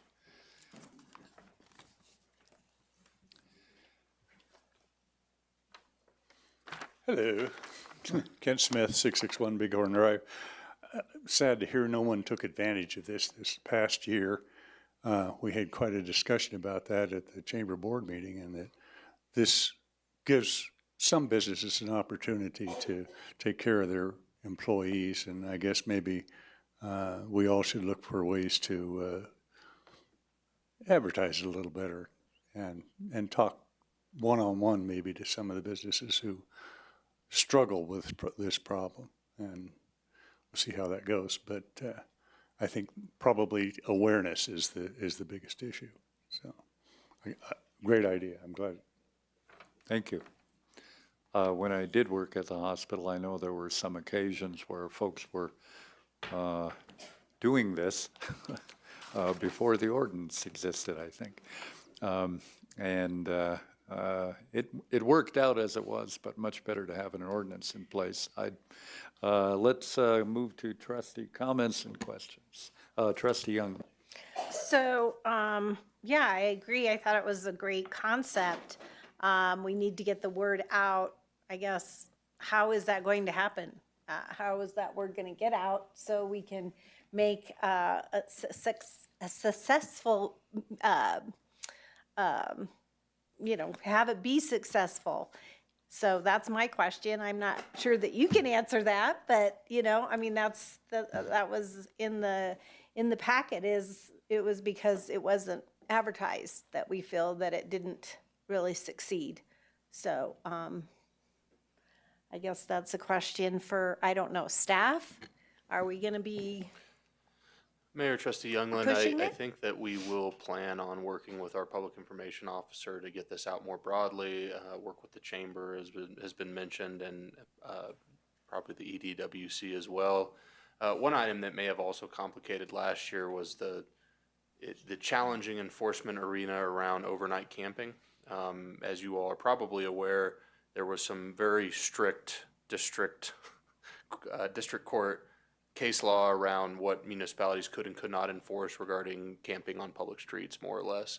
I think we have a fair amount of that in town, and so towards the end of last summer, the Supreme Court effectively came back and said, yeah, you can enforce public camping regulations. So we might see more of an approach as people are encouraged not to camp in our public parking lots to find opportunities outside of those parking lots. I don't think that was probably the major driver, but it's one thing that the police department can also present to people who may be camping for work or camping along the side of the road and could benefit from this type of arrangement with their employer. The other thought I had when reviewing this, I was wondering if one of the barriers was it has to be on commercial property. but let's say a retailer, obviously let's say they're renting their space. They own their home and they could put it there, but their home is residential. And it's just a retail space. They don't have a place to put it at their commercial place of business.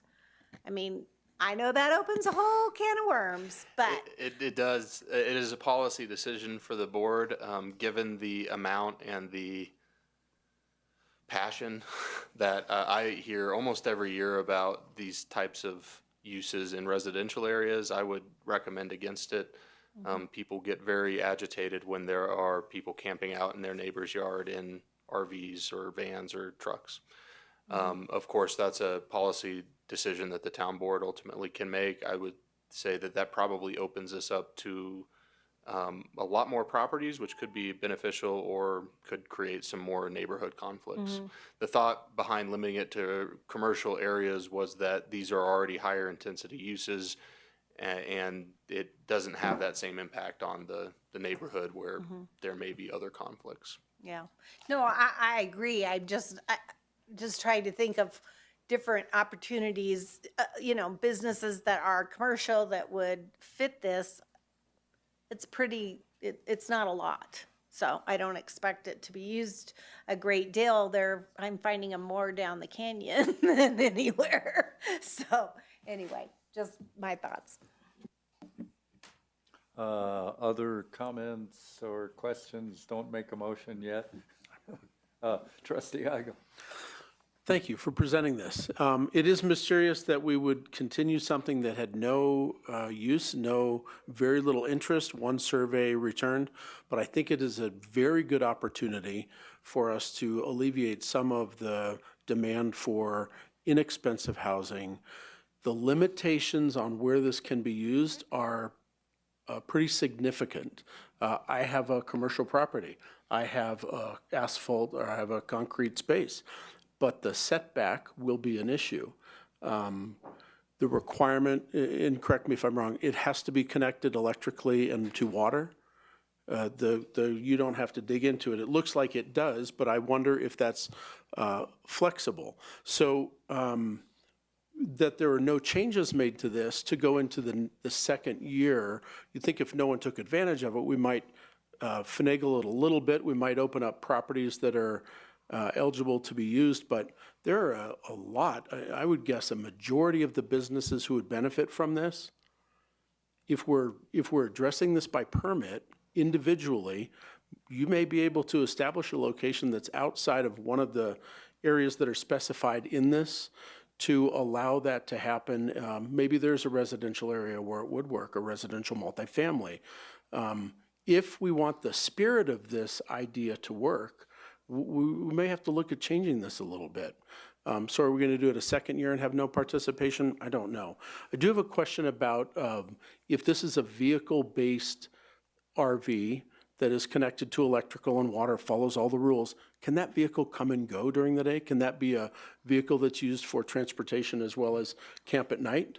My read of it is that it could be, so that vehicle would park in that spot at night and be okay.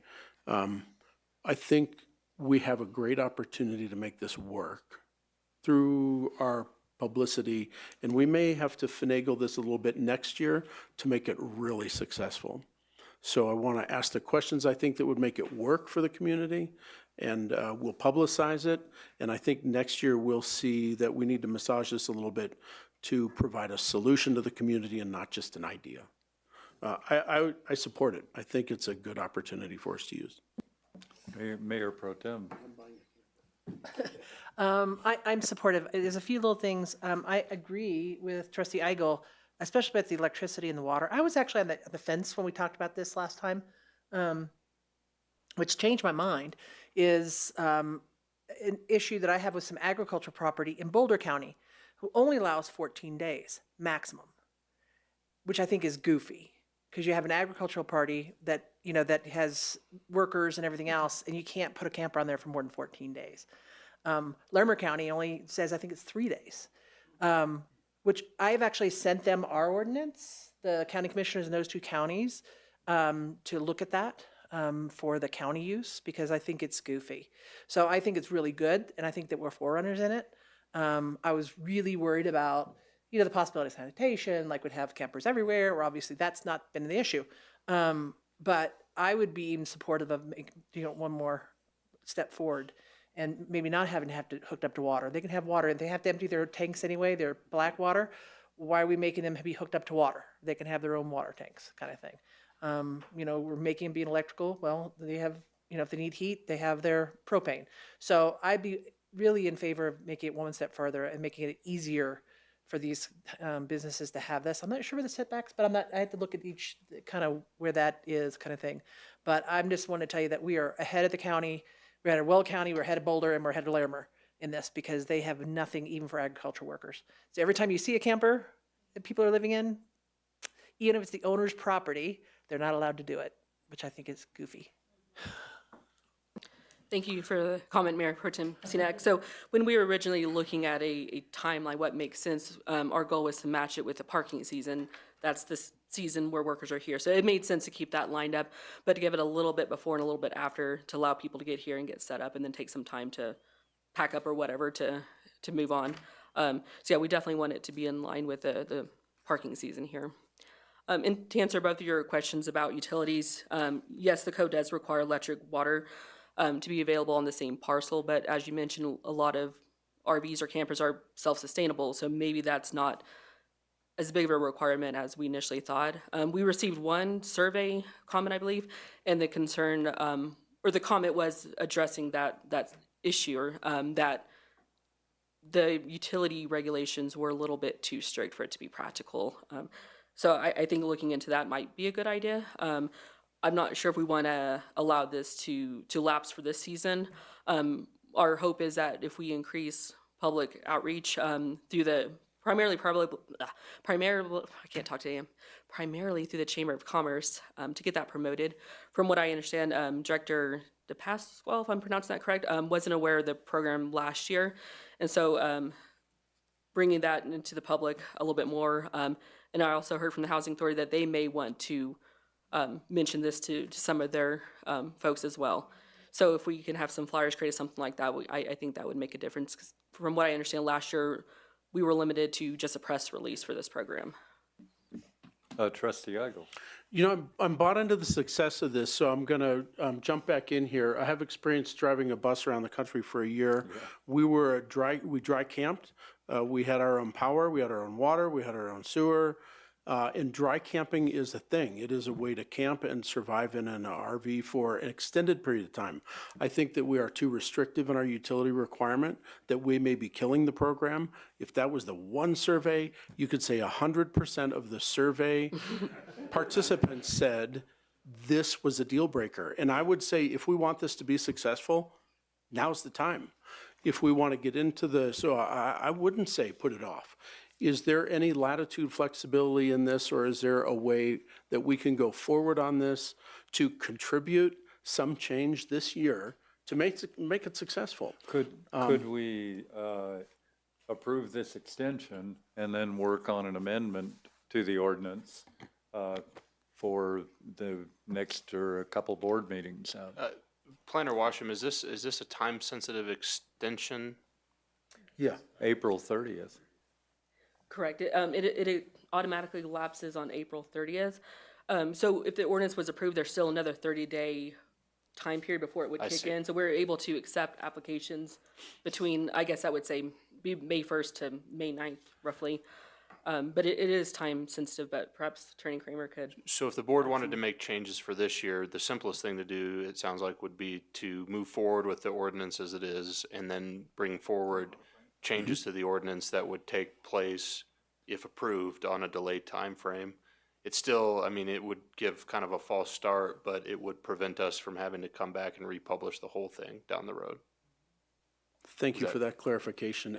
And I think if we make a couple little changes right now, we might see this be, we might be leaders in how we can solve problems and not just talk about it. Trustee Lancaster. I agree. I think, dry camping with the right facility. I think what we need to do, though, if we did it limited to self-contained vehicles, it's gotta be ones that have, waste holding tanks and water tanks. So somebody doesn't come in and say, well, here's my station wagon, I'm gonna live in the back and I have a bucket, that's not gonna work. It's gotta be, actually an RV is self-contained, yeah. So, no, I agree with that. I think that would be fine.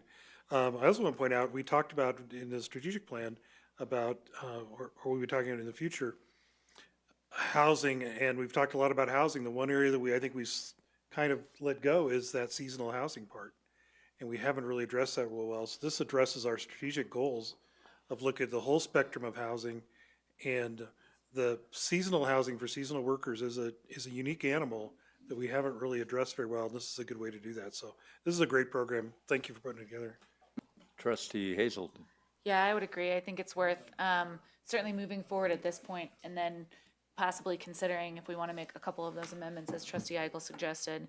And I just want to add, I think we all agree on this, but one season of data just isn't enough to make a total decision one way or another. So either way, I want to see more information. And any good event program, it takes a year or two or a week or two or whatever, the iteration is. It takes some repetition before things catch on. So no matter what, I want to make sure we don't just, toss it out. But I'm open to the suggestions that Trustee Eigel made about some of the amendments.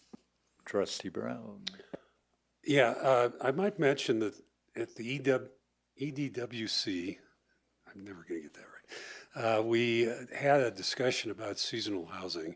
And I've been encouraging that, and I'm not sure who should do it, that we need to do a deep survey of our employers in town as to how they are dealing with seasonal housing, so that we get a better handle on that. And because I don't feel like we have that good a handle on the seasonal housing needs compared to the workforce housing needs generally. So I think that will be coming up, and that may help guide us as we develop this. So. Clerk, has there been any communications which have been received which are not in the board packet? Nothing additional, Mayor. Trustees, you'll also have an opportunity after we have a motion on the table, but any further questions? All reports, statements, exhibits, written communications presented will be accepted as part of the record. This public hearing is closed. I'll request a motion. I would like to move to approve this resolution that I cannot scroll fast enough. Or That's, I would like to, I move the Town Board of Trustees approve ordinance 0425. I'll second. And as a process question, do we need to specify the direction on those amendments, or is that implied and we're good in the conversation? Okay. clear enough?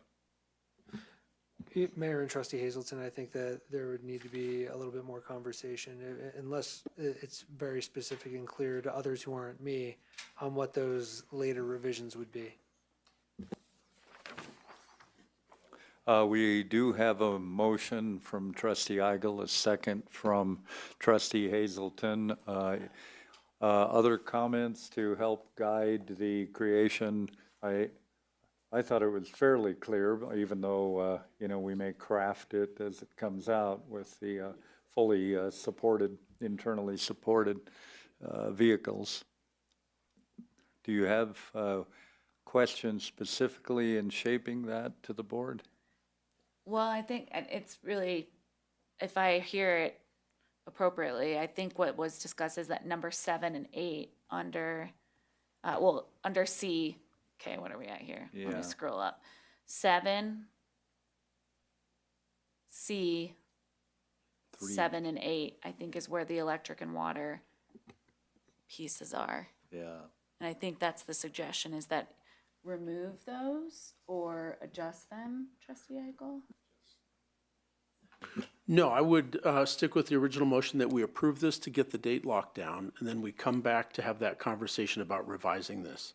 So I would say I would stick with my original motion, vote on this, get the extension taken care of, and then hear a consensus that we're okay to move forward and have that conversation at our next meeting. Is that accurate, or you are not both jumping Well, on I board? think the town attorney and Travis desire to be able to write an amendment to this, and so they're looking for sufficient guidance on that verbiage. So I would like another few minutes to go over this to make salient suggestions that this is successful. And water and electric are two parts. The setback may be an issue on a downtown zero setback lot.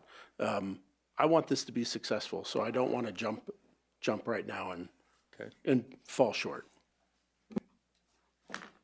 So there's actually kind of two parts that we might consider amending, using perhaps other town property or for parking, as well as the dry stuff. So we do need more discussion in another session. We can take the direction at this point. What I'd suggest is that, based on this conversation, we take this side of the code amendment through our regular process. Yep. Come through planning commission, have that discussion, the setback issues, what may be barriers, and then we can come back to the board with more thorough analysis there. As long as the board is comfortable with us coming at it from that point, how do we kind of clean this up, maybe finagle some items that may make it more attractive while still protecting some of the things we were concerned about? Can I follow up with you in an email that would articulate what would be helpful from I'm not a current RVer, but I have perspective in my history that I can make some suggestions that might work for our community. Right. In that case, we can vote on the motion.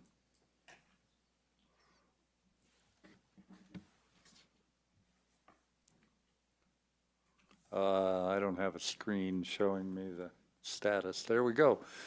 You got it. Okay. And more to come on it, but this is good. We've got the extension. Thank you. We have a couple of other action items, three actually. Resolution 2725 is next, professional services agreement with Design Workshop for the 2045 Parks and Open Spaces Mater Plan. I think it means master plan. Supervisor Berg, you have the floor. Yeah, I'm not good at spelling, but I'm pretty sure I didn't do that one. Yeah.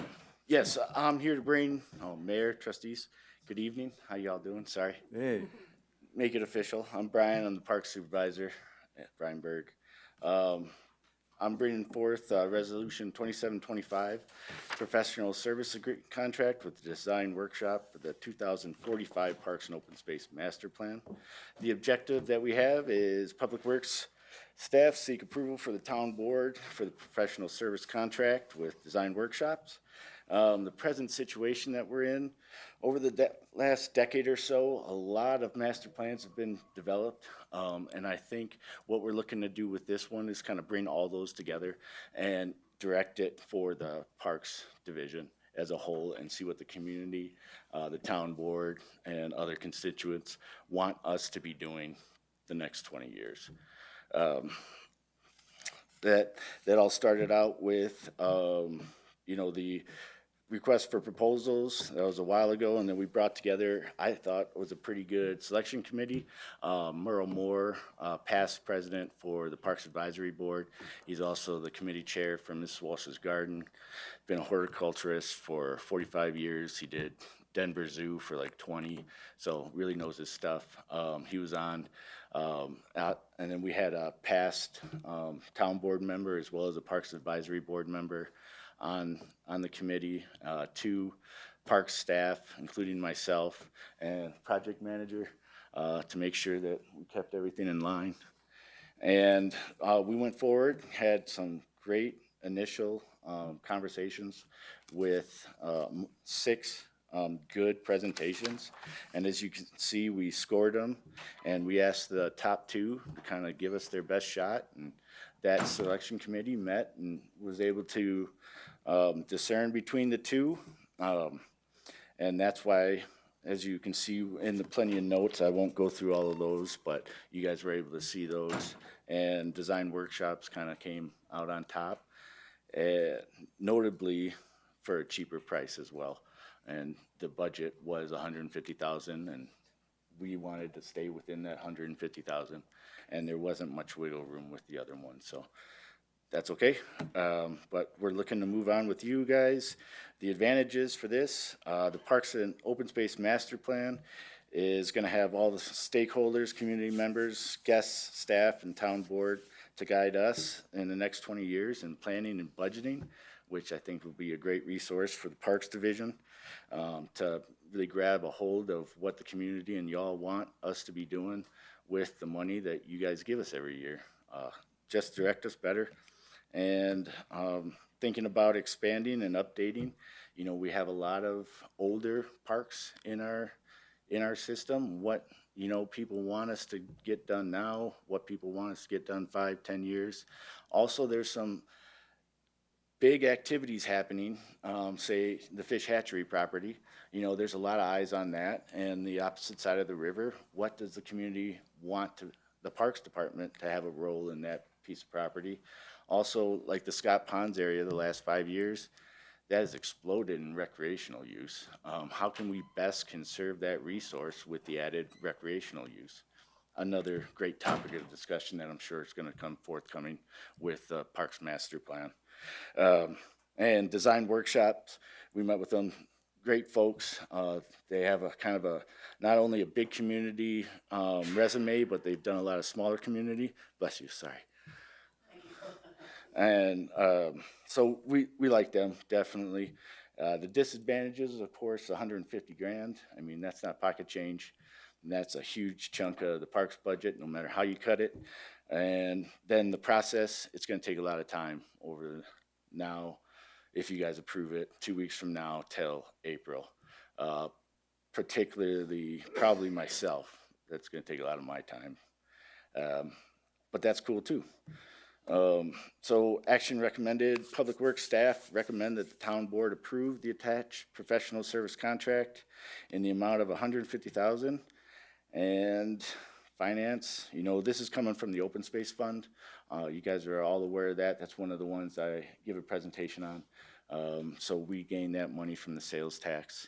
And that's specific for, you know, we've used it in the past for trails, purchasing the thumb, and our noxious weed program. We use that pretty heavily for that as well.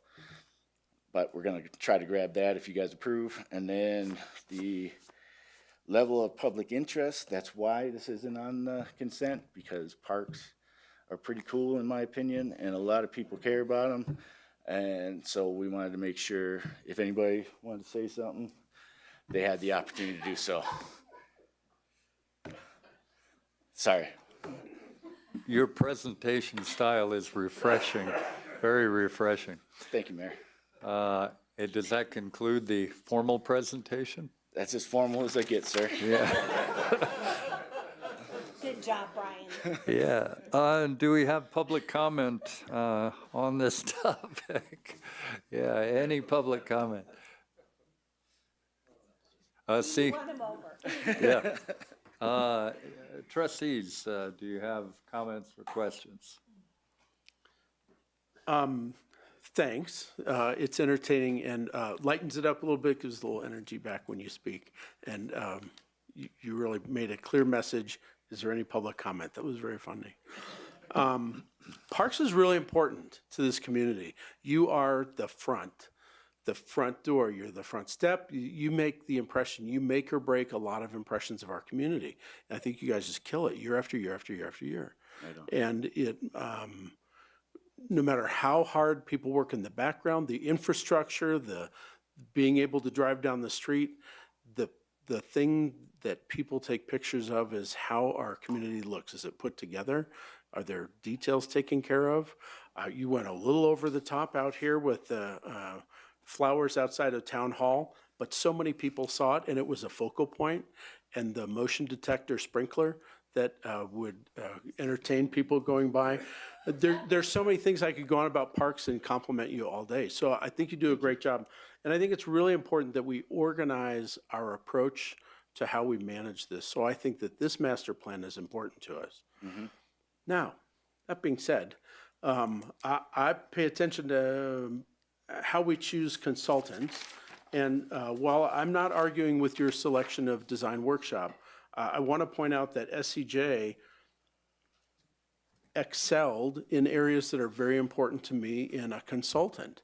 And that is that they understand what the scope is, that they have the experience and good references. They've done similar projects. And there was such a small difference in score that it caused me to take a really good look at both of the proposals. The big difference for me seems to be $16,000. And I think that it is important that we are respectful of the budget and the plan. So I support your proposal and trust the committee that put this together. Compliment you on your work, and I think this is an important plan for us to make for the future. So thanks for the presentation and this information. Thank you, sir. Trustee Hazelton. Thanks, Trustee Eagle. I think those are good comments. As a former Parks Advisory Board member, the Parks Master Plan is something that we talked about all the time. It's great to see movement on this, and I wanted to commend you. You know, we had given some feedback recently about wanting to see kind of the whole thought process from the selection committee and how they made their recommendation. And so to have all of that really well organized here for us to not only review the proposals, but also to see all the comments, it was really helpful. I too really enjoyed Design Workshop's presentation, and it was nice to make that decision or see all that material and then also read all the comments from your committee, it just was really well done. And in my opinion, the way selection committees or search committees and the board should operate. So this was a great example of how we want to see the process move. All the information included, very transparent and open, great community input, and I'm looking forward to hopefully voting, to support this, because I think it's gonna be great to get this moving. So thank you for a great presentation. And I'd like to thank Derek for all that fine tuning. He's really good at that stuff. With that being said, I would take a motion. I will move to approve Resolution 27-25. Second. Have a motion from Trustee Hazelton to approve and a second from Trustee Youngland. I still remember everybody's name. And any other comments in regard? We can vote.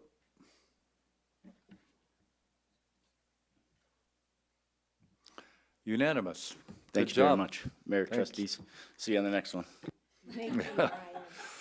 Item 4 on our action items, interview committees for the Estes Park Board of Adjustment, Estes Park Planning Commission, Estes Park Housing Authority Board of Commissioners, and the Transportation Advisory Board. I believe Town Clerk Williamson will be discussing this with us. Thank you, Mayor. Just briefly go over the memo for the public. We do have several of our committees that have open positions right now. This is also a shameless plug to see if we can get people to apply as well to these. So we do have an opening on the Estes Park Board of Adjustment. That position is currently, or was, held by Joel Holtzman, whose term ended on March 31st. So we are looking for a member of the public to join that 3-member board, and it would be for a 3-year position. We also have an opening on our Estes Park Planning Commission due to a resignation of Jeff Robbins. This would be to finish that term. That term would end on March 31st, 2026. We also have a current opening, or will have a current opening as of April 30th on the Estes Park Housing Authority Board of Commissioners. That position is currently held by Eric Blackhurst. That is a term for 5 years. And then the final board that we have openings on is our Transportation Advisory Board. We currently actually have 3 openings potentially on that board per their bylaws and their organization. We have current current positions held by Linda Hannick and Joan Hooper, whose terms expired on March 31st. They're eligible to apply again. And then we have 1 opening that's been open for a while, so it actually hasn't been filled by anybody. So there could be a potential for 3 openings. Those are 3-year terms, and those terms would expire on March 31st, 2028. We are taking applications for all of those positions through April 17th. Upon that closure of those, we would be reaching out to each of the liaisons for those different boards and committees to see if we can go ahead and fulfill the interview process. So we are looking at this point through your guys' policy governance to fill those interview committees and be ready to establish those interviews as soon as possible and get those positions filled. So with that said, I would love to entertain the first one, which would be the Board of Adjustment. The liaison for that is Trustee Brown, and he would love somebody to join him on the interview committee. So if we could And do we, try to work on that one do first. we need 4 different interview committees? We do, because each one would potentially have the liaison and another town board member. So I've listed the liaison for each of those so that it would help you all see. As you can see, Trustee Brown is the liaison for the Board of Adjustment and for the Housing Authority.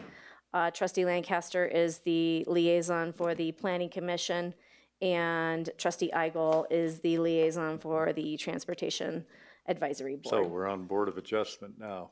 Correct. I will share that job Thank you. with Trustee All right, Brown. one down. We're up to the Planning Commission. Need to vote, though? Yes. Oh, we need to vote. And Correct. we can vote on each one as we go, Mayor. Do we need a motion, or can we just? Yep. No, it's a motion, yeah. So I move to approve the appointment of trustees Brown and Youngland to the Estes Park Board of Adjustment Interview Committee. I'll second.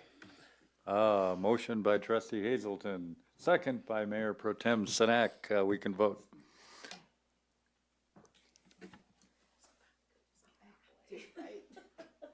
Yeah. Unanimous, you're on. Okay, next. Thank you, Cindy. The next one would be the Estes Park Planning Commission. Again, the liaison for that is Trustee Lancaster. I'm happy to volunteer. My time is just a little bit crunched, but I'm happy to volunteer. I move that Trustee Hazelton be appointed to the interview committee for the Planning Commission. I'll second. Motion by Mayor Hall, second by Trustee Youngland. We can vote. And just to be clear, that would be the interview committee of Trustee Lancaster and Hazelton. Yes. Okay, I'll make that clear in the future. All right, you're in. I believe we're up to the Estes Park Housing Authority Board of Commissioners. Correct, and again, the liaison for that one is Trustee Brown, and he would be joined by, Did you do it before? Yeah, I did it before. You want to do it still? Sure. Okay, I nominate Trustee Lancaster and Trustee Brown. I need a second. Second. We have a motion from Mayor Pro Tem Sinek for Trustee Lancaster to join Trustee Brown on the Board of Commissioners of the Housing Authority. A second by Trustee Youngland. We can vote.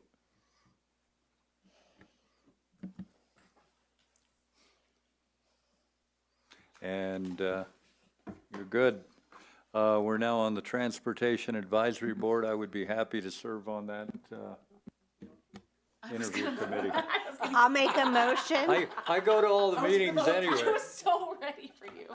I go to, I go I'll to all make the a meetings motion already. to approve the appointment of Trustee Eigel and Mayor Hall to the Transportation Advisory Board Interview Committee. And I am so happy to second that. We have a motion from Trustee Youngland for Mayor Hall and Trustee Eigel to form the interview committee, and a second from Mayor Pro Tem Sinek. We're good to vote. Yeah. Well, we can do some bartering. we have one outstanding vote. There we go. Uh-oh. I voted twice, so, okay. We're good. All right. Does that conclude that item? Thank you, yes. Yeah, all right. Yours was the most efficient item. The last item is a report and discussion item, Estes Park Development Code Amendment to allow indoor carousels as a permitted accessory use in the commercial downtown CD.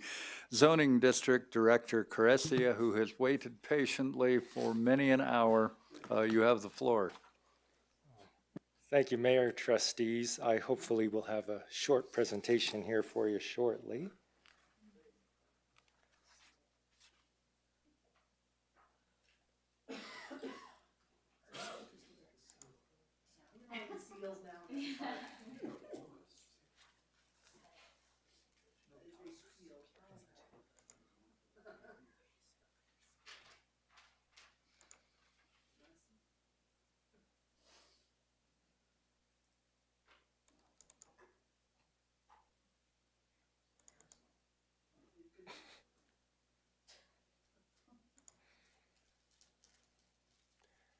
All right, here we go. Mayor, trustees, do want to acquaint you with a proposed text amendment for tonight and get your direction.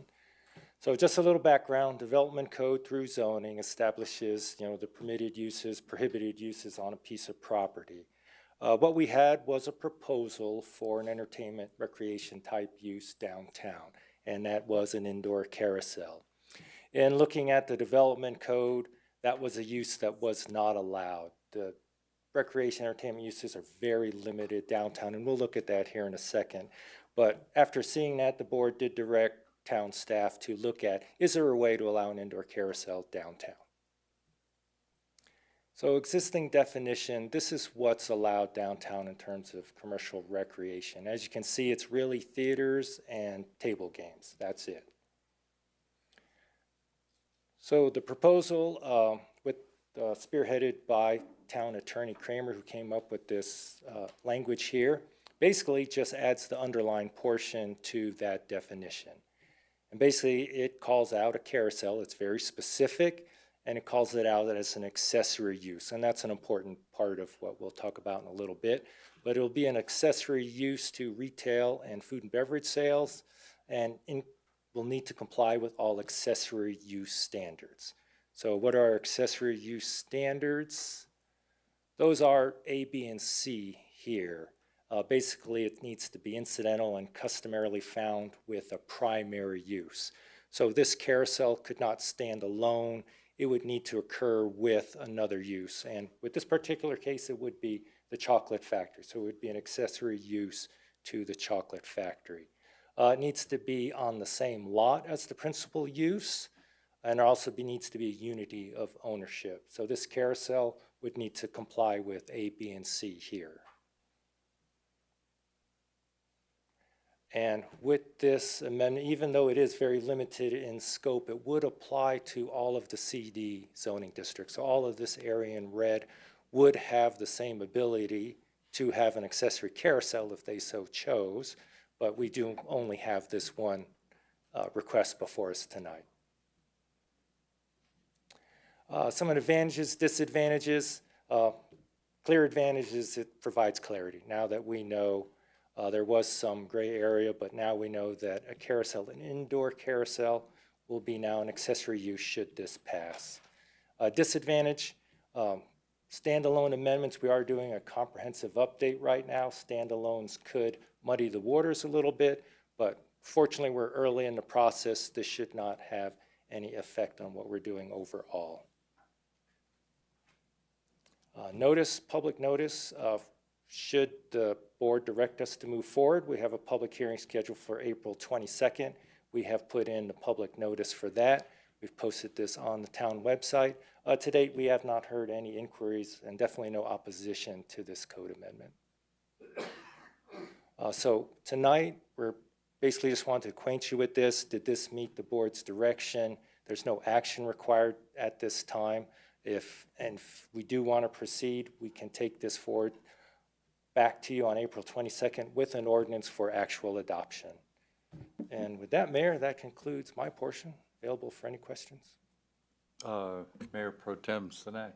I'm pro this, but I have to ask you a question. It seems to me like if I was reading a development code from 1930. And I was reading it, it had all these rules, and then it says, we're going to allow for a carousel. It seems very specific, and I would almost be thinking that was kind of funny. Is it a way of making it more broad, or are we making it very specific on purpose? And I'm not saying I know anything else that would be used there. Maybe, a Ferris wheel. I don't know. But I'm just saying is that, are we making it too specific that later on they're going to be reading it going, okay, yeah, this is 1960 when they went to put their, kind of thing. Mayor Pro Tem Sinek, my perspective is that we'd be making it very specific on purpose in this situation. That was my interpretation of the board direction from the last meeting. This is a weird little portion of the development code where there's a definition for limited commercial recreation or entertainment establishments indoor that only applies to the downtown commercial district. It's a very strange carve out, and it also includes very specifically indoor billiards. So hopefully when we rewrite the development code, we'll have a more comprehensive approach. One thing we could have done is added carousels to the accessory use table, and then we would have had to figure out for each zoning district, is a carousel okay? It would have been broader, but it seemed outside the scope of what the board was trying to do. Okay, so my next question is, the way it's written now, is a pinball machine allowed? It's not considered a table game. I asked that question. Oh, okay. If it's not a table game, I don't know. You might call that de minimis. I haven't looked up where a pinball machine might fall under the letter of the code. Travis did? No, I have not either. At a certain point, it becomes a matter of whether we're made aware of it or not. I would hazard a guess there are probably things that could be considered limited commercial recreation or entertainment establishments indoor that are I'm thinking like strength testers in a bar or things of that nature that you could classify under this. It's almost that there's always a level of common sense that Steve, Director Kretschia, and his team have to exercise when looking at these. This is a very unusual portion of our code, and it's pretty limited, and I'll be honest, we don't come across it very often. There are not many accessory uses that come through the planning process that raise this question for us. I don't think this is entirely uncommon in municipal ordinances to have this specificity, but I tried to do a bunch of research on this and looking back at history, and as best as I can ascertain, the debacle that eventually led to development in the Fun City area that was many years in the making and had issues and I think even court cases, I believe probably led prior boards to make it very restrictive, not wanting downtown to turn into Fun City. And so it was that's surmise and speculation based on reading historical reports and talking to a few people. So I think that's where it came from. So I see no danger in this moving forward. I don't think it's a slippery slope, and I like the specificity of it. Oh, you weren't, I'm done. Trustee Brown. Yeah, so one thing, first of all, I saw an earlier draft of this that said indoor carousels, which is what I wanted to say. I don't want to open this to outdoor carousels. It does limit it because it's indoor above, I get that, but I'd rather we put in indoor carousels specifically. And I think the mayor's right about the origin of this. I can't remember when Fun City was developed, but it was definitely all focused around Fun City, concerned that it would become something like that would happen on Elkhorn, which the community leaders didn't want to see at that time. What's interesting to me is I think there's an interesting pattern of what happened here because it was presented to community development issued their opinion, and then after that happened, the party wishing to have this came up with some examples that might have met the whole issue of incidental and customary. And the best example is one very close to us here, which is there's a Ferris wheel in the Shields in Johnstown. And I've been to a number of malls where there are carousels in indoor malls. Oh, Mall of America, it's a whole amusement. Yeah, right. There's a full amusement park there, but yeah. So, but on the other hand, I understand that it is in the end a policy question, and there could be opposition to it, and so I think this is the right way to deal with this is through a code amendment, and a very specific code amendment. But I'd like to add back indoor to the reference to carousels, because I think it's a really different thing if you have an outdoor one from an indoor one. And so I think it is worthwhile specifying that. We do, by the way, have a place in the where the Park Theater is that's essentially an indoor pinball place. And now I don't hear any objections to it, so I'm not suggesting we close it down or anything, but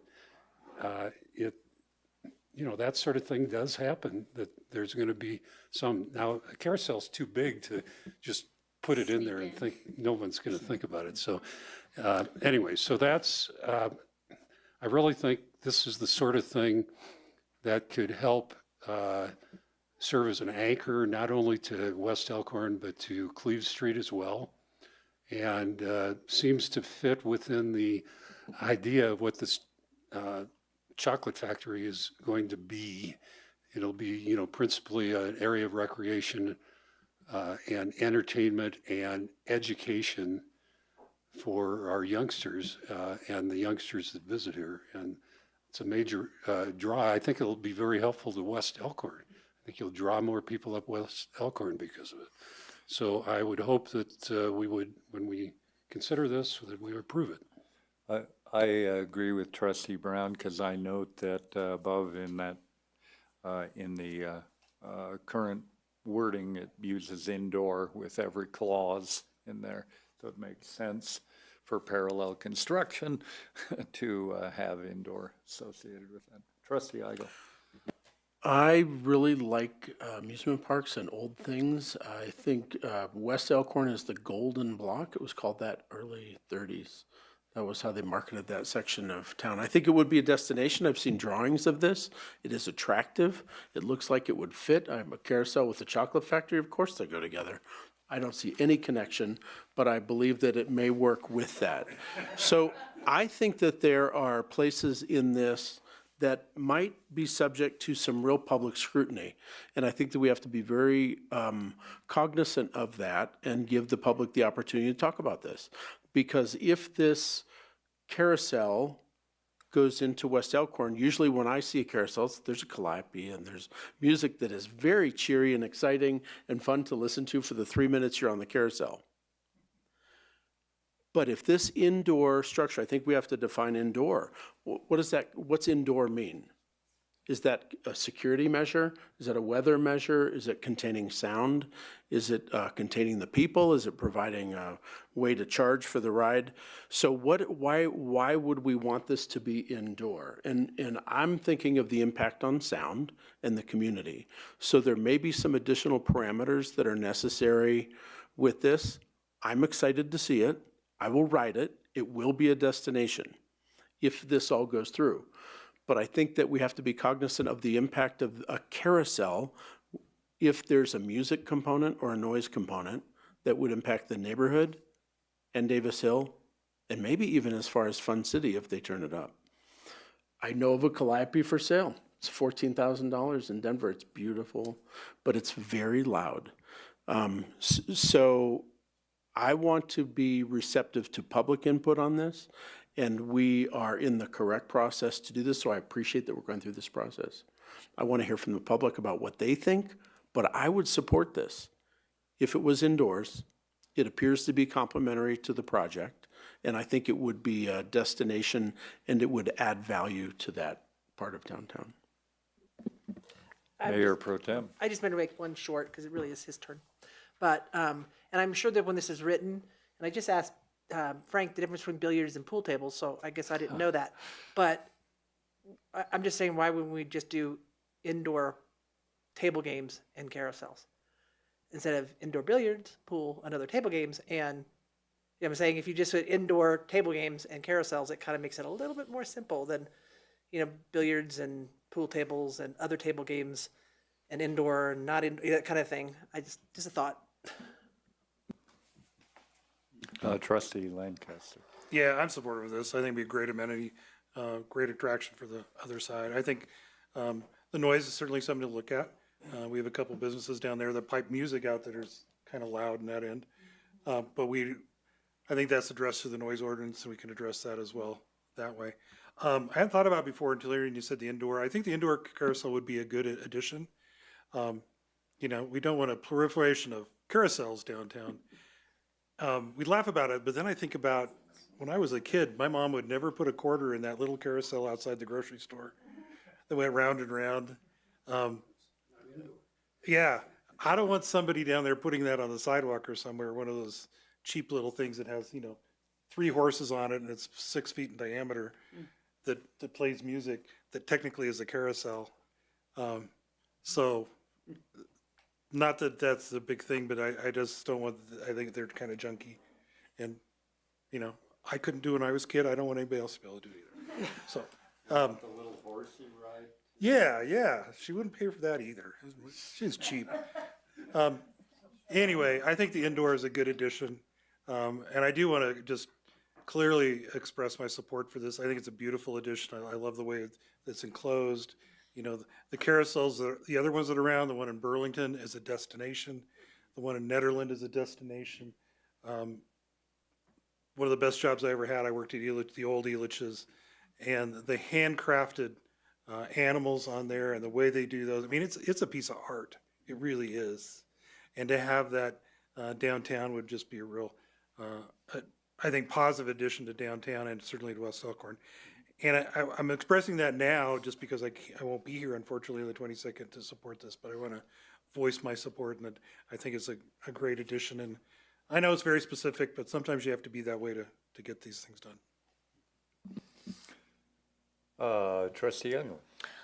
So to piggyback on that indoor thing, so I too went and visited and saw the drawings of it, and when I heard about it, I thought, well, indoor, I'm sure there's going to be opening slide doors, for ventilation and come summertime, and that is what the rendering has, is the sliding doors to for a lot of purposes, I'm sure, which is fine. I think through the code for noise ordinance and things like that, like you said, the restaurant down the street a little ways is always playing music, and other restaurants you can hear. So I think that will fall under that. So I don't have any problems with those doors being able to be opened. Obviously not in cold weather, but I think it is important to put the indoor as well, and to define indoor, because to me it was like, okay, well, what is the definition of indoor? It's under a roof, but yet the sides are all open. Now, they won't be open in the winter, but anyway. What would you say the definition of indoor would be? Trustee Youngland, I have no idea, but Director Correcchia probably has a better idea of what indoor, and we can work on that together, and we Okay. can come up with the definition. Never hurts to be more clear, and I could definitely see a situation where it's under a roof, but it feels like it's out onto the sidewalk. Mhm. So I think that's a good suggestion. We should figure that out and include that for the 22nd. That, otherwise, I support it. I think it's gonna be a great addition for that end of town. It's tastefully done, it presents itself to be tastefully done. And I just think it's overall good addition, so I'm for it. Just clarifying that indoor, I think, is important. Trustee Brown. So I just want to remind the board that there's still a bunch of steps this has to go through. So he's got to redraw the lot lines so that it's all under one lot and all owned by the same party. And you're going to have a development plan of some sort with this so that issues relating to sound, for instance, can be addressed in that development plan. So I think we have a good path forward to make sure this is a positive project for the community. All right, I think you town attorney. One more thing, Mayor. I just wanted to clarify that the reference to accessory use standards at the end there, in my mind, that's meant to be a catch-all. Anything in section 5.2 of the code, including there are various dimensional standards that would apply to any of this. And I didn't specifically cite that section or that subsection in case there were any accessory use standards I was unaware of somewhere else in the code. So it's meant to be broad. Good point. That being said, Town Administrator and Director Caressia, you have the information you need. Well then, thank you so much. Yeah, kind of a little bit of a lighthearted end to the evening, so. I don't believe we have anything else on the agenda, therefore this meeting is adjourned. I told you 9:42.